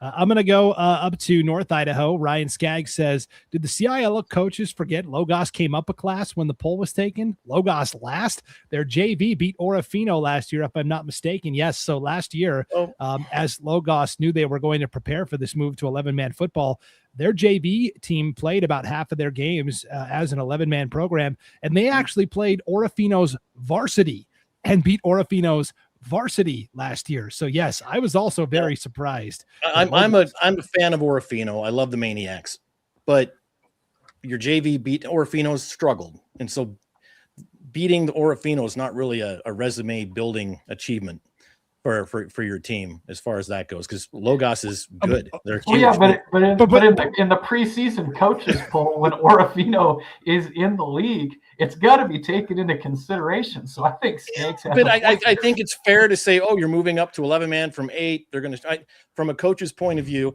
and just like what we saw in Eastern Idaho, right, where Rigby was number 2, maybe a little collusion there, right? Logos is not. It's like BK in the 4A SIC. Logos isn't going to be a fan favorite up there coming in right off the bat, right? New kid on the block, private school, certainly. Yep. Check. Yeah. So, but I wanted to point out here, Priest River did lose some impactful players to graduation. They beat Grangeville. It was like in September. It was like week 3 of the season last year, and that was pretty much the game that decided the league race. Even though Grangeville by the end of the season was playing pretty well, they missed out on the playoffs despite going 5-4. And again, we talked about Melba at 2-7. They made the playoffs, and Grangeville's going, what the heck? What the bleep? What do we got to do to get a spot in the playoffs? And so Grangeville, it's after 10 o'clock. I think we can swear after 10 o'clock. I think that's the rules. That's right. So anyways, that's where I'm looking here. Preseason is up north in North Idaho. That's going to be a good race between Grangeville and Priest River. They're playing each other a little later in the season this year, so maybe the game will have more impact instead of early September. So Okay, let's take a look at the Friday Night Flash 3A schedule of games here. Again, it's a lot of kind of cross, 4A versus 3A. The 3A only matchups, you've got Salmon taking on Aberdeen. You've got Marcine battling Orofino. All the others are 3A versus 4A. And then if you look to the Saturday slate, there are some intriguing games where you've got Grangeville and West Jefferson meeting in the middle at Nampa High School, the Bulldog Bowl. That's going to be on IdahoSports.com. Melba's at Ryrie. You've also got Logos in their 11-man debut taking on a Wendell team that had to fold their varsity season midway through last year. Didn't have enough players, and they're now back competing in varsity football. So, Scott, what is the 3A game that's on your radar? So, all right. So we could swear, Paul? Is that what you're saying? Yeah. Just have at it. All right, son of Mitch. So we are looking at a game at this level that really, for me, it's the storyline, and it's Logos and Wendell, because both of them are coming in with the story, and we kind of hit on it. Logos is one of those that has a lot of successful athletic programs, whether it's cross country and basketball, track. It doesn't matter. They're successful. But I think it's really interesting that they have the foresight to realize that we are going to be an 11-man team, and we're not going to reap rewards right now. Let's get ready for this transition. And I think that is, you don't see that very often, right? And so I thought that was interesting. But then you're playing a team like Wendell that had to fold their season after 3 games because injuries, attrition, they just didn't have dudes. And a lot of them didn't come out, and for whatever reason. And so now all of a sudden you've got 2 teams with storylines that are going to meet. And I think it's an interesting matchup. And really, really quickly, Logos has Baxter Covington, the Swiss Army knife, as everybody calls him, because he can do so many different things. He's going to be their guy this year. And, he's going to have to really pick it up because they lost, their quarterback sensing and, couple of linebackers and wide receivers and whatever, but this is the guy that's going to have to really do the job. But I agree with what you said. Logos last? I don't know, man. This was, like you said, I think the key is this is a JV team that played basically half their schedule at 11-man football. They're used to it, okay? And they're not a bad JV football team. So, okay. I just don't think they're getting any love. And so we'll see how that shakes out. Agreed. Meanwhile, for Wendell, this is a team that, had the worst thing that could happen to a football program happen. And they had to shut down an entire season at the varsity level. It's almost unheard of. But all of a sudden here you've got a huge incoming freshman class that has a lot of athletes. They've got dudes in there. They talk a lot about kids named Jackson James and Max Singleton. They're going to play a huge role for this program. And some of those seniors that didn't come out last year are going to come back out. And so now all of a sudden Wendell's got a program. And plus on top of that, they don't have to travel all the way up to Aberdeen and wherever and play Malad. And they don't have to do that anymore, which is going to be nice. They've got Buell and they've got Declo here, which is fantastic. But I am interested in that game. The storylines dictate it. Let's see what happens.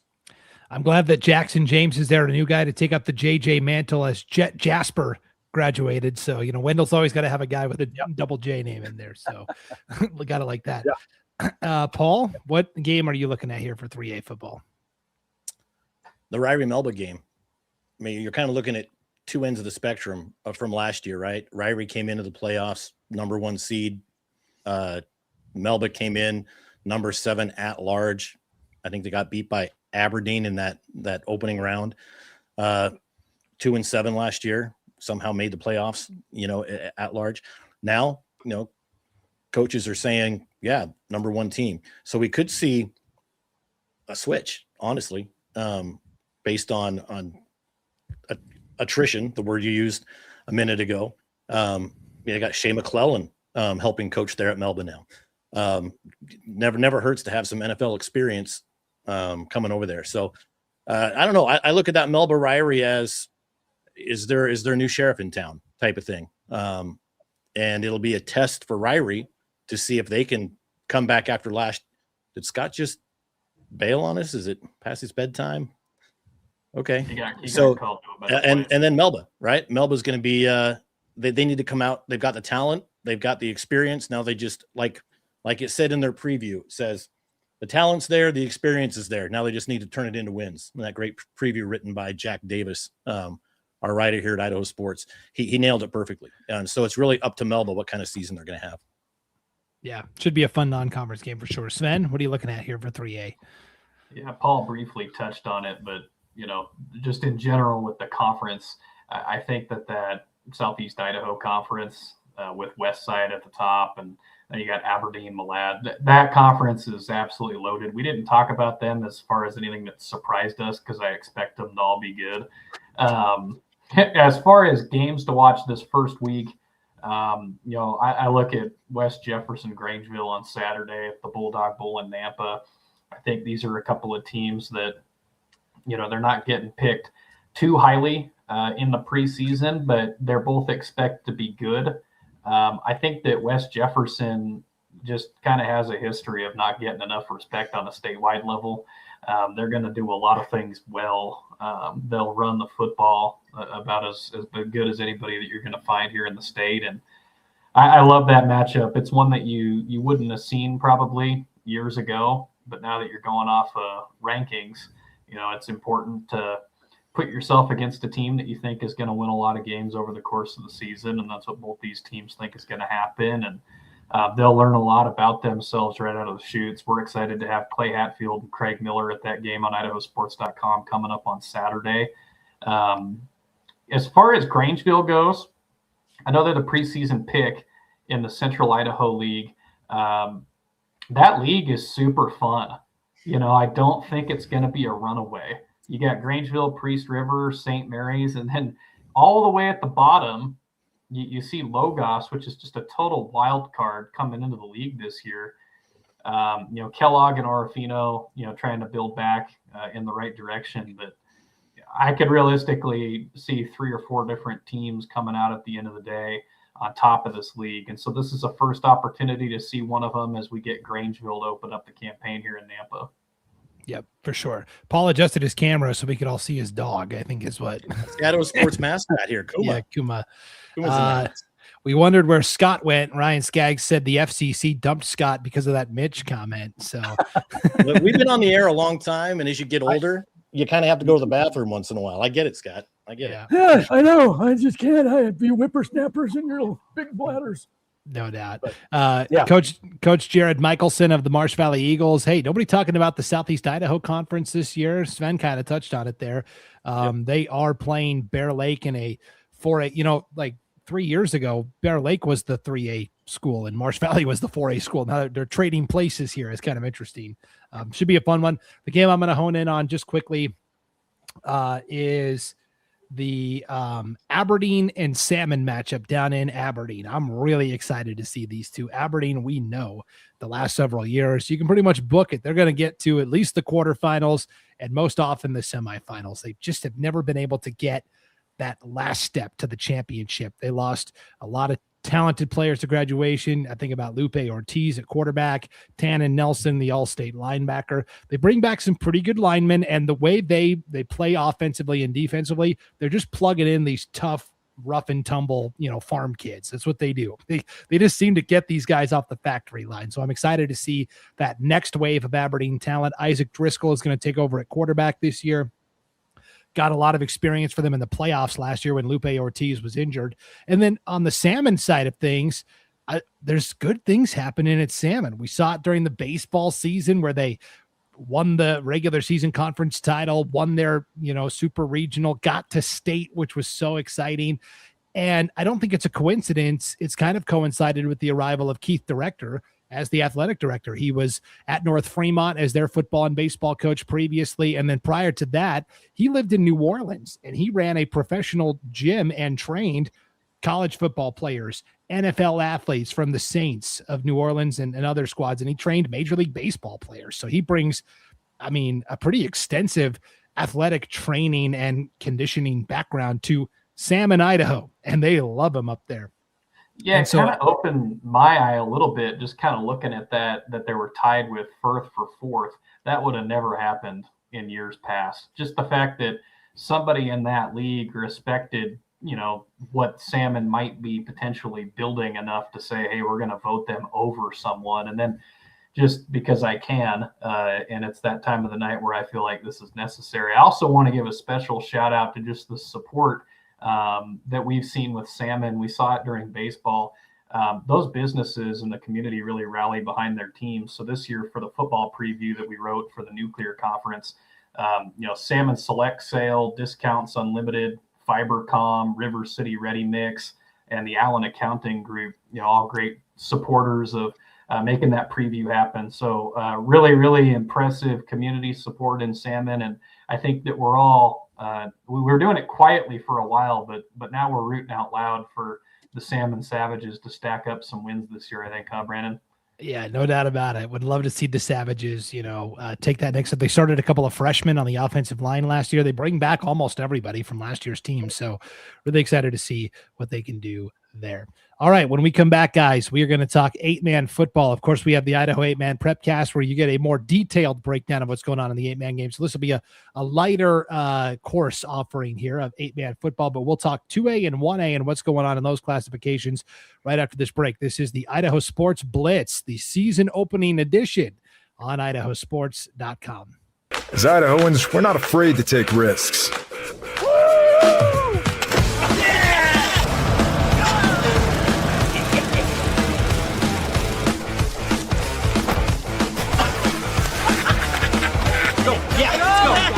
All the way. Go. All the way down.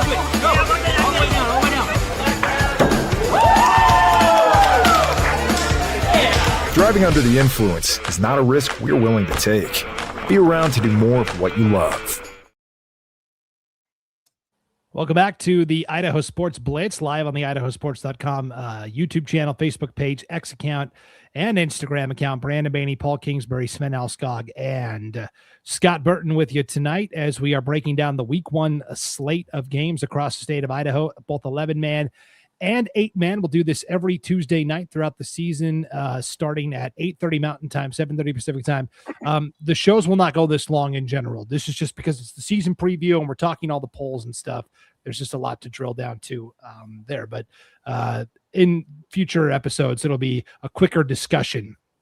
And so let's talk 8-man football. This is, to me, the greatest game. I love covering the 8-man schools up in North Idaho, seeing the team. I see a lot of Kendrick in the Kibbe Dome, dominating teams in championships and semifinals and everything like that. So let's take a look here at our preseason polls. Let's start with the 2-team Scenic Idaho Conference, a tie for first, which means either both coaches voted for their own team or they voted for the other team. We won't tell which it was, but Lakeside and Wallace each finish tied for first here in the preseason poll. Over in the White Pine League, the White Pine League went on a diet, got a little slimmer in the offseason. They lost Troy and Kendrick, both dropping down to the 1A level. And so and they lost Logos going up to the 3A level. So the top two teams in terms of who got to the championship last year, Kendrick and Logos, are not even in Class 2A anymore. So that kind of makes things interesting. Kamei is the preseason favorite, followed by Prairie, Potlatch, Clearwater Valley, and then Lapway. And now if we move to District 3, it's kind of the opposite. If the White Pine League went on a diet, the Western Idaho Conference kind of gorged because they picked up a couple of 1A programs, Tri-Valley and Garden Valley. Tri-Valley got all the way to the 1A championship game last year. They were picked second in the preseason poll. Idaho City, the favorite out of the chutes, followed by Notice, last year's conference champ. Garden Valley fourth, North Star Charter playing football for the first time in school history. They're picked fifth in the preseason poll, and Wilder rounds out the pack there in sixth in our preseason poll. And then to me, the wildest league to try and predict, it's a 7-team gargantuan. Scott knows a lot of these schools and a lot of these programs well. In the 2A Snake River Conference, this is for the second year in a row. Raft River is our preseason favorite in this conference, but really it's Oakley, then Glens Ferry, then Hagerman and Valley tied for fourth. Those were like semifinal teams a couple of years ago. Murtaugh 6th, Shoshone is 7th. And then in East Idaho, the High Desert Conference, Chalice is back from the 1A ranks. Butte County picked 1st, Grace 2nd, Chalice 3rd. Grace won the conference last year, got to the 2A semis. Butte County, injury-ravaged season, went 1-8. So, Scott, what jumps out to you from these polls? Well, obviously it's going to be the Snake River Conference, right? Because they can produce some really good teams with Raft River and Oakley and Glens Ferry, and we've seen Hagerman on the rise over the last couple of years, and they've got a coaching change there as Bill Hicks has stepped down, and Valley is there too. I mean, my goodness, you go down this list, and it could be anybody, any year, and that's why I love this conference. And you and I talk about it on our Magic Valley podcast that this is small town football, and small town football, there is nothing like it. You know, I mean, it's the last one out of the town, turn out the lights because we're all going to the game, right? This is what this is. And I really do like a lot of these teams in here. And, you know, you look at a team like Raft River, right? They are returning a lot of good players. You know, they're returning, you know, Rhodey Evans, Zane Bingham, James Dalton, Trace Ward, Jesse Peterson. All of them had conference accolades, right? You know, and they did lose, you know, some 3-year starters with you know, Chase Bowden, Ren Udy, McCoy Spencer, and Ruger Ward, and we mentioned those names before. But I still think this team has got enough to repeat and do it again. But it's not going to be easy because this conference is a freaking nightmare. So I love this conference. Yeah. Paul, what jumped out to you? I think that it's interesting. Tri-Valley moves up, and they're number 2 in this conference behind an Idaho City team that's been kind of overlooked for years. I mean, I think that is incredible. I mean, Idaho City, you know, Sven votes for us in the media poll, and somebody in the media voted Idaho City with a first place vote. And we're like, what the heck? Well, the coaches seem to think they're going to be pretty darn good this year too. So I think it's going, you know, looking at it from the beginning of the season, no games have been played. Tri-Valley, who played for a championship, lost to Cary, goes into your conference and you're ranked number 2. I think that's interesting. I think that's very interesting. I think the other, you want to say something, Brandon? Go ahead. There's a big difference between being voted first in the Western Idaho Conference poll and being voted first in the entire state. 100%. 100%. Yes. I'm just saying that hasn't happened in a while. Either one, Yeah, right? Right. Now the other story is the changing of Coach Hicks in Hagerman, right? Dad retires and son takes over. I think that's cool, especially in a town like that is like what Scott was saying. You know, it's about the towns where shut off the lights, close the doors, we're going to play football. That's Hagerman. And so to see a son take over or for the dad, I think that's special. It's a lot to live up to, right? Yeah, I'm taking over my dad's team. I can't screw this up. But I think it's going to be a fun storyline to watch. It worked out pretty well for a father and son named Kirkland over in Cary back Not in bad. the day. And Not bad. Yeah, Coach Harrison. Yeah. Right.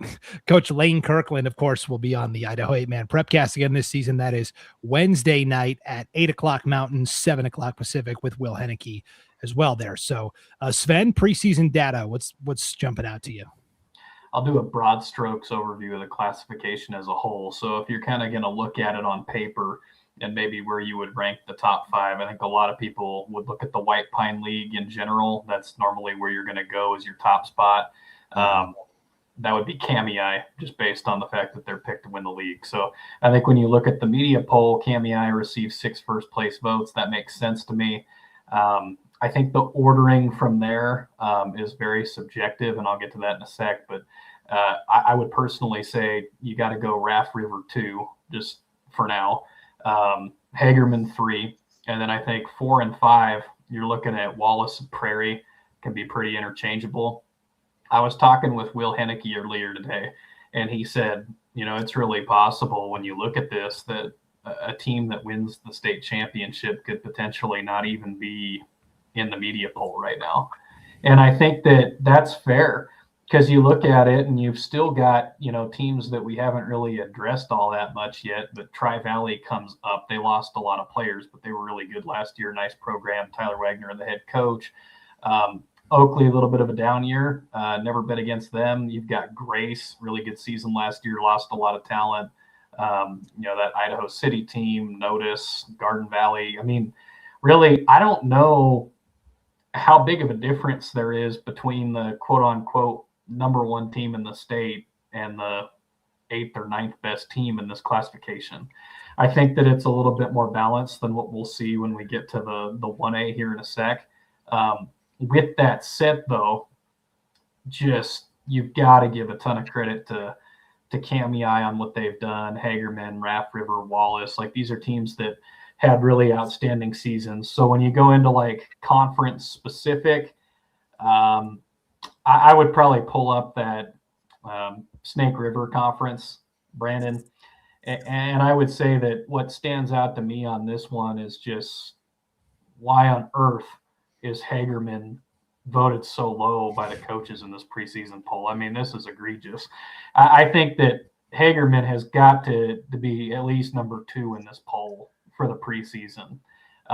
Maybe there's some things that, aren't out there yet. Maybe there's going to be some really good young incoming talent or some great gains in the weight room in the off season. But Hagerman has earned the respect. Kaysen Knight, their running back, is as explosive as anybody that you're going to see. I personally believe that that's a game-changing type player. They have some other players like that on the defensive side. Obviously, they have to replace Maven Camp at quarterback. But guess what? Yeah. They're going to do that with a Maven Camp. So all in all, it's going to look the same, just a different guy. But, same name on the back of the jersey. I feel like they got snubbed here, personally, just based on what we saw with the eye test for a lot of these guys that come back last season with Hagerman. Yeah, and here's what else. Oh, go ahead, Paul. I just want to throw in Butte County, right? They lost Keaton Archibald game 1 of the season, and they never. It was a big loss for them. But the good news is they had guys step in. Well, they've got a whole bunch of seniors coming back, both on the line, skilled players. I think it's going to be a completely different, obviously different Butte County team. I think they could be contending again. And you can't count out a team coached by Sam Thorngren like that. Losing a top player like that, but the team leader, but he's got everybody else. So I guess is one of those cliche things. As long as they stay healthy, they're going to be okay. And that's true with this team. And I think they're going to do it. I would not be counting out Butte County at the end of the year. Yeah. With Butte County, they didn't even have he got hurt before the season started. Like camping. Yeah. Camping accident. And so, it just totally took the wind out of their sails. I will say, Sven, this Snake River Conference, District 4, the top 5 teams you see here, Raft River, Oakley, Glens Ferry, Hagerman Valley, they all got a first place vote from a different coach in the conference. So that, I mean, this league, the results were all over the place when we got the preseason poll. So well, I gotta wonder, Brandon, if it's, having 4 new coaches in this league, maybe there's just way more unknown. And, but again, for those of us that have seen some of those top teams in that league, it was just surprising to see them so low. Yeah. Okay. Celebrity in the chat here, guys. Mark Lungu, the absolute wrecking ball running back defensive end for the Notice Pirates, says, go Notice. Yeah. Really looking forward to watching Mark run the ball again this year. As a sophomore last year, he was just destroying people left and right. That's where I wanted to go, was District 3. I don't understand this necessarily. Notice is the reigning conference champion. Yeah, they lost quarterback Derek Huter, but they bring back just about everybody else. All the linemen, Lungu at running back, Nicoletti at wide receiver. All those guys play defense. I don't get it. Tri-Valley lost a ton to graduate. If this were me and I was doing this poll, I would have Notice and Garden Valley 1 and 2 based on what they bring back. And then Idaho City 3rd. Idaho City went 6 and 2 last year. They didn't make the playoffs because their strength of schedule was not great. And so they got to prove it. to me. So I just noticed as the reigning conference champ and Charlie Shepard Jr. talking about father and son coach, Charlie Shepard, legendary coach at Salmon River in 8-man football. Charlie Shepard Jr. I think he's going to have notice in position once again. Here's Alfred Marshall, our resident Potlatch fan, saying go Loggers for sure. Guys, I figured because there's so many of these crossover 2A, 1A games, I would just go over the 1A polls real quick too. And then we can just look at the entire 8-man landscape and pick one game each because we've been here a really long time tonight. So I got one story before we go into it. Okay. Will Henneke, Mr. Idaho 8-man himself, sent me a picture last year. He was at a notice game, and he took a picture of, it was like a huddle, and it was Charlie Shepard Jr.'s dad, legendary Salmon River coach, multiple state championships, Charlie Shepard Sr., with the water basket, all the water bottles, giving the kids water at a timeout. He texted me that picture and said, do these kids have any clue who's giving them water right now? It's like, I can't think of a great coach. Anyway, giving the team, and they're just like, hey, thanks for the water, man. And meanwhile, he's got rings all over his fingers. It was cool to see, right? Just a legendary coach helping his son out, giving the team water during a timeout. Very cool. Yeah. Cool story for sure. Okay, here's our preseason coaches polls for 1A football. North Star League, Court of Christ, the reigning champs. They were picked first. Clark Fork, the only other team in the conference, they were picked second. Down in the Long Pin Conference, it's withering away. There's only 4 teams left in the Long Pin. And, Cascade and Horseshoe Bend have had low numbers the last couple of years. We hope they can hang. Yeah, we hope they can hang in. Horseshoe Bend had to fold halfway through the season last year. The top 2 teams pretty legit though, Salmon River and Council, and Salmon River picked first. That definitely raised a few eyebrows around the state when that poll came out. Over in District 4, the Sawtooth Conference, this is where Cary reigns supreme, followed by Hanson, Richfield, Castleford, Camas County, Dietrich, and Lighthouse Christian. Such a diversity of team colors here. It's not like Gooding and Kimberly and Filer, who are all red in the 4A ranks. And then you've got over in District 5 and 6, the Rocky Mountain Conference. Rockland picked number 1 there, followed by Mackey, North Gem, and then Shoban and Water Springs tied for 4th there. Scott, in terms of 1A football in these preseason polls, what jumped out to you? Well, it's going to be Kendrick. It's going to be Kendrick dropping down. Oh, yeah, I did. Sorry. I totally skipped over the White Pine League, District 2. Okay, yeah. Barry in the lead here, obviously. Kendrick, 5 state championships in a row, 3 at the 1A level, then 2 more at 2A. Now they're back at 1A. They were picked first, followed by Deary, then Genesee, then Lewis County, and then Troy. Go ahead, Scott. No, I was just going to say, if you're a 1A contender and now you have to deal with Kendrick again, come on. Right? What a disheartening feeling for every other 1A team out there, because this Kendrick team, 1A, 2A, doesn't matter. They're going to dominate. Their quarterback puts up ungodly numbers and only plays the first half, right? And that was at 2A. So now, hey, let's go play 1A. And they were beating 2A teams by 60 points. Now they're going to go, let's go ahead and beat them by 77 points now, or whatever the number is. Unfair. It truly is. And so, I'm interested to see kind of how they do. Not that I'm going to be surprised at how they do, but just that whole landscape of the 1A changes. Sven disagrees, Scott. No, I don't disagree. We all know where this is going. Okay. Are we picking our state championship picks right now too? We can. Wait. What? We certainly can. But we're doing championship picks? I thought we were just doing the weekly stuff. I know. I kid. Man. Yeah, this is a team that still returns a lot of players to this 1A landscape now, including, their first team All-State quarterback, Maddox Kirkland. And, we talked last year when Ty Kep took over, just 2 years out of graduation? Yeah. And he wins a state title in his first year coaching. This is a machine. And man, it's again, at the 1A landscape, it is the elephant in the room. It's the Kendrick Tigers. Is anybody going to have enough to knock them off? I don't know. That's what I'm looking at. Coach Kep, I'm going to say one thing. He fills out a great coach's questionnaire form. if you go to the football previews, he filled that preview form out right as a coach. Well, he was in the media before he the 1 year between him as a player at Kendrick and he as the coach at Kendrick, he was a broadcaster for IdahoSports.com. So that checks out for sure.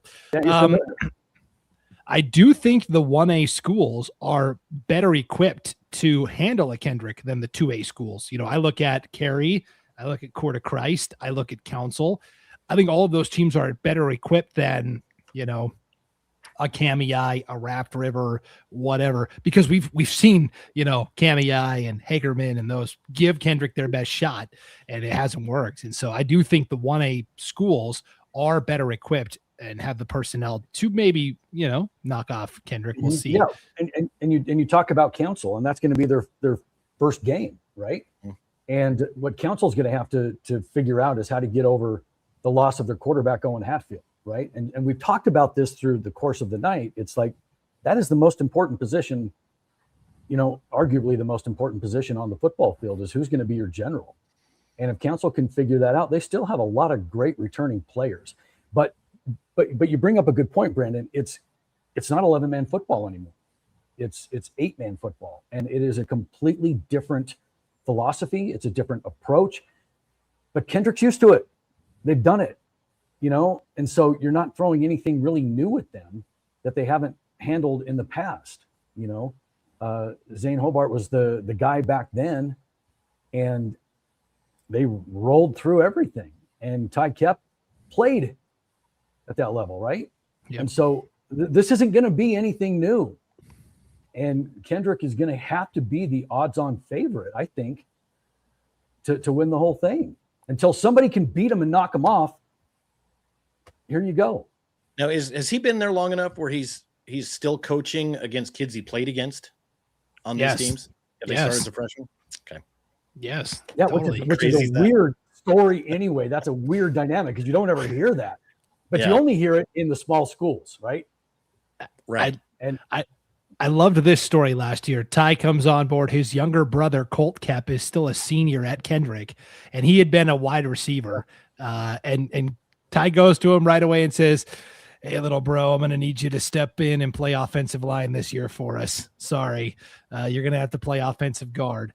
But it turns into he's a two-way lineman. He lines up at defensive end. He led the entire nation in sacks last year. He had like 27 sacks at defensive end, Colt Kep, which is just crazy. So player's going to play. Ryan Skaggs wants to know over/under points the Kendrick defense gives up on the season, or Ty Kep's age, which is greater. That number, by the way, is 20. Ty Kep is 20.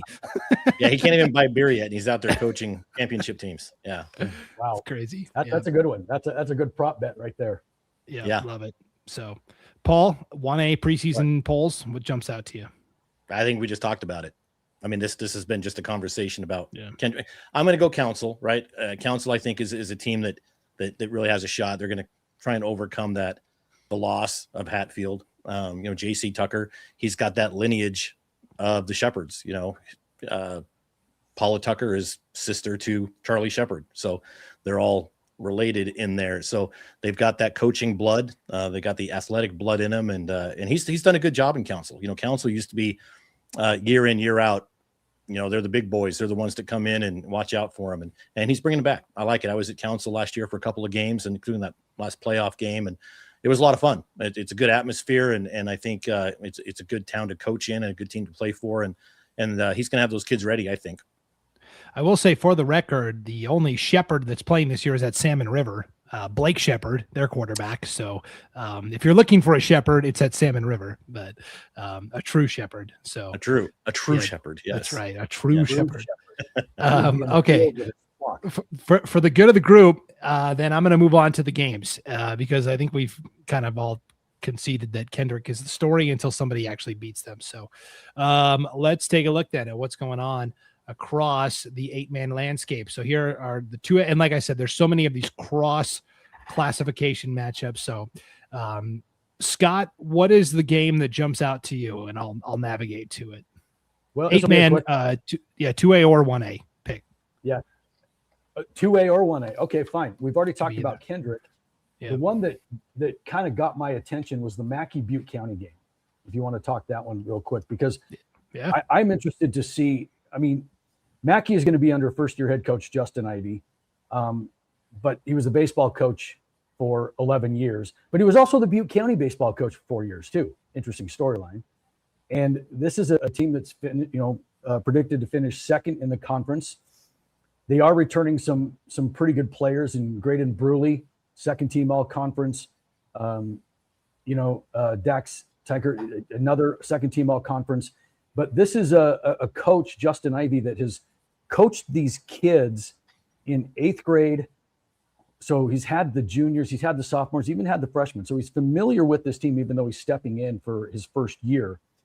And they have their top 3 defensive players as far as tackles go coming back as well. So this is going to be a really good Mackey team that I don't think is going to have a problem transitioning under Coach Ivey. But I think the story for me is to see how Butte County rebounds from a 1-8 season, because this was a team that was every year at the top of the 2A conference, right? Or the 2A ranks. They were always good. But when they lost their quarterback, we talked about it, Archibald, this was a team that never recovered. And they lost, according to their coach, they lost their culture. And when you lose a culture, that is a really hard thing to get back. And I'm interested to see how they respond to all of it, because they're going to have the pieces there. I mean, we talked about, the running back position, especially with Babcock coming back, and they got a lot of guys behind him that can play. But that, to me, is the storyline. Are they going to be able to find their mojo again? Are they going to find that attitude again? Because you let that go 1 year, you can get it back. But if it happens again, then you have a trend or a problem that's going to take a little bit longer to dig yourself out of. And so that's what I'm interested to see with Butte County. Comment from Ryan Skaggs in North Idaho. Grant Clemens and John Danke, the QB running back combo at Coeur Christ Academy. They'll be the second best team in the North in 1A. Also, Cooper Miller, the electrifying quarterback from Wallace. Yeah, he's already run for 2 TDs and thrown for 4. Season hasn't even started yet. He's already bankrolled 6 touchdowns because that's just what he does. So that's good. That's good. That's pretty good. So Sven, give me one 8-man game that you're looking at. Yeah, for week 1, I think Salmon River's got something to prove. They come in, they're picked first in the league over a really good Council team that had a lot of success last season. I look at Salmon River. Last year, they played Genesee at home in Riggins, and they lost 50-20. I think that, to Paul's point earlier, you can kind of throw out last year. These are both teams that expect to make a trip to the playoffs. I expect it to have some offensive fireworks. And, we got to give a big shout out to our guy, Jason Hansen there at Genesee, former IdahoSports.com broadcaster. And he'll have his Bulldogs ready to go. I'm just mostly curious to see what Salmon River looks like this year under Coach Midley. I think they've got a lot of talent. People expect them to be good, but they're in that prove-it phase. I want to see, hey, can you surpass Council? And the cool part about that is we're not going to find out until the end of the season. It's last week of the year. We're going to send Hayden Uhlencott down to Riggins from, Cottonwood, Grangeville area, and he's going to have himself a really, really good 8-man game. We knew that would be a banger. More than likely a conference championship kind of game. And that's what we're going to have. When we look at this broadcast schedule at the beginning of the season, that's one we were really excited about. And I think same conference, but Council Kendrick is an obvious pick as well for week 1. I just think that Kendrick is so stinking good. I just, until somebody shows that they can keep it remotely close, I'll be picking them every week, I think. Yeah, no doubt. Coach Jason Hansen in his 3rd stint as Genesee's head coach, 3 different times he's been the head coach. He told me last year, he said, I knew Bulldog football was back because IdahoSports.com showed up to do one of our games. He said, it's been a couple years. So nice. Where's the laugh track been, Brandon? There's been nothing to laugh at, I guess. There's been some good singers earlier. Scott had that really good pizza boy joke. So I kind of forgot we had sound effects now. So I've had it pulled up the whole show, and I was just waiting for the right moment, and you finally said something really hilarious. So there we go. Nice. Paul, give me one 8-man game you're looking at. Well, I was going to skip the obvious, Kendrick Council, and I was going to go Genesee, and then Sven kind of stole the thunder there. Yeah. Jason Hansen, just a good dude. Loved having him on board with us. Hopefully he comes back someday after he's old and gray and done coaching there for another 20 years. But, Genesee hasn't won a title in like 20, 21 years. I mean, but they've had some really good teams come through the last few years. And so on that rebuilding, they're returning a lot of guys, a lot of seniors, Banks, Bowman, Holmes. They're at the skill positions, quarterback, wide receiver. And you get quarterback, wide receiver coming back. You got the timing down, you got the rights down, or the routes down. That can do a lot for you, especially in the 8-man ranks, right? So I'm kind of looking for Genesee this year to make, even though they made a whole lot of noise last year hitting the quarterfinals. I'm looking at them to maybe even shout a little bit louder this year in the playoffs. Yeah, the last time Genesee won a state title, Jason Hansen was the coach. So back in 2005, I believe, is the a little bit less gray hair, I'm guessing, kind of like the rest of it. Just slightly. Yeah. So with that said, I mean, we've pretty much said it all, guys. We've been here a long time. There's only one thing left to do, and that is to give our game picks for the upcoming week of action. And this is something that you, the fans at home, can do as well. Again, this is a fun game a contest we have throughout the season. You can go to IdahoSports.com at the top of the homepage. Right here, you click on Gridiron Game Picks. Now, you have to register an account with IdahoSports.com. It's totally free to set up. It doesn't cost you anything. And if you need to do that, you just click this Create a Free Account. I've already made my account. So if you've already got your account, you go to Submit and Edit Picks, and you go to the weekly contests. And here it is, the week 1 game picks. And you go to select and edit your picks. And there are going to be 25 games for you to select. And you just click on which team you think is going to be the winner. I already got the jump. I picked Lake City over Boise. I'm going to take Declo over Filer. And you just go through and you make your picks. Whoever is the winner gets a prize at the end of the at the end of the week. There's a weekly prize, and then there's a season-long prize. And you get to compete against the so-called experts at IdahoSports.com. It's actually a lot of fun. So again, that's our Gridiron Game Picks. And again, that's at the top of the homepage at IdahoSports.com. Just to give you a sampling, though. Yeah. Go ahead, Paul. I was going to say, the more people we have, the better. I mean, some years we've had a lot of people do it, and even some weeks, and then they forget whatever. The more people we have doing it, the better. I mean, we're all going to have our picks in, because I'm going to remind Scott to do it, because he forgets almost every week, because he's a busy man. But I'll remind him, right? So you're going to be going up against the 4 of us. You're going to be going up against Ryan Skaggs and all of our broadcasters around, and it's fun. And chances are that my name, you'll have to scroll down really far to find my name at the end of the season. But it's fun. It's fun to go in there and see. You're competing against like the ones they're in there so far. There's probably about 12 or 15, I think, that have entered them.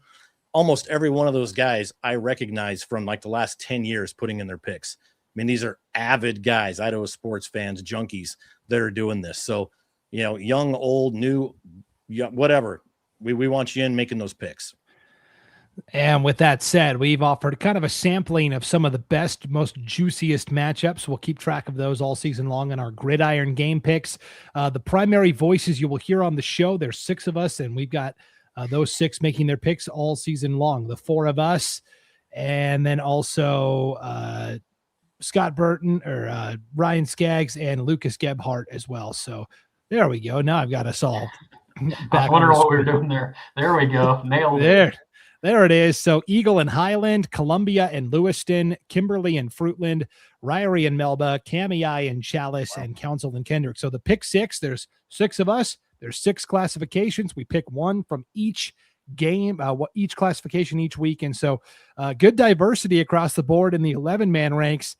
We all picked Kamei. We all picked Kendrick. That means probably Chalice or Council is going to win. That's usually how this goes. But and again, looks like I'm the only one rooting for Kimberly, I guess. All right. Paul's the only one that picked Kimberly. Sven and Paul, State of Ada, went with Eagle over Highland. we were pretty evenly split on Lewiston and Columbia. That might be the most intriguing matchup here. And as the season goes along, our faces will change depending on who's the leader and who's at the bottom. So after this week of games, we'll know who's in the week 1 lead, and the standings will change throughout the season. And this will be something fun that we do each week here on the Idaho State Blitz. But again, you can compete on a larger scale with our Gridiron game picks at IdahoSports.com. All right, guys, that's it. I just want to put in, you just gave Sven a huge nudge because you call it the Idaho State Blitz. And so you just made his head get a little bit bigger. Yeah, the Idaho Sports Blitz. There we go. I'm gonna load the fight song on here for next week, Brandon, and then when we go to the Rocky Mountain Rumble, we can play the ISU fight song, and you can join me at the game on Saturday as the Bengals take on VMI. The Virginia Military Institute. Okay, that's going to be. They're scheduling up. I like that. Not to be confused with the Utah Military Academy, which is who North Gem is playing this Friday. So don't get your military academies confused there. Again, thank you for tuning into this season debut of the Idaho Sports Blitz. We've already got a couple of Johnny come latelys here. Kellogg Wildcats Live says joining late. Thanks for the stuff, guys. Love it. And how about this? Charlie Shepard in the house. Is there a way to watch this prepcast again somehow? Thanks for a great job, Paul. Nice seeing you at the 3A basketball tournament. Keep up the great work. Absolutely. You can watch this on replay anytime at the IdahoSports.com YouTube channel, Facebook page, X account. If you are hanging out watching it live, if you hit that like button or subscribe and share this when it's all said and done, people like Charlie can find it a little easier on replay amongst all the other stuff going on social media. Yeah, here's we're also going to link it. We're also going to link it to our game stream schedule for the week as well. Perfect. You can find it right there. Plus all the games we're going to be broadcasting. Sven, 13 on tap here in week 1 at IdahoSports.com. I'm putting you on the spot. We've got 12, so we got the dozen, I believe. We thought about the baker's dozen, and we just ended up with a dozen. The dirty dozen. I like it on IdahoSports.com. So yeah, Charlie Shepard, you can rewind and watch it on YouTube as well. And so, yes, thank you for tuning in to this again, every Tuesday night, 8:30 Mountain Time, 7:30 Pacific Time. We will be previewing all of the juiciest matchups across the state of Idaho here on the Idaho Sports Blitz. And for Charlie Shepard and the other 8-man fans, don't forget, you can tune into the Idaho 8-man Prepcast tomorrow night. It's where we talk just 8-man football. Coach Lane Kirkland, Will Henneke, Hayden Eulencott joining us this season as well. And myself will be there doing the deep dive into these 8-man programs and stories. That's every Wednesday night at 8 o'clock Mountain, 7 o'clock Pacific, also right here on all these great platforms with IdahoSports.com. Scott, Paul, Sven, thank you for hanging late with us tonight. The shows will be shorter moving forward because we won't have to preview the season anymore. We'll have actual results. And so just the games. We were trying to figure out a name for this thing, right? And one of the names that floated by Sven, I think, was like the Idaho Sports Hour. And I was like, yeah, it's not happening. Hour plus. Yeah, no doubt. So big thanks to everybody for tuning in tonight. For Scott and Paul and Sven, I'm Brandon Baney. Enjoy the opening week of football, everybody. It's here. It's IdahoSports.com. Thanks for watching.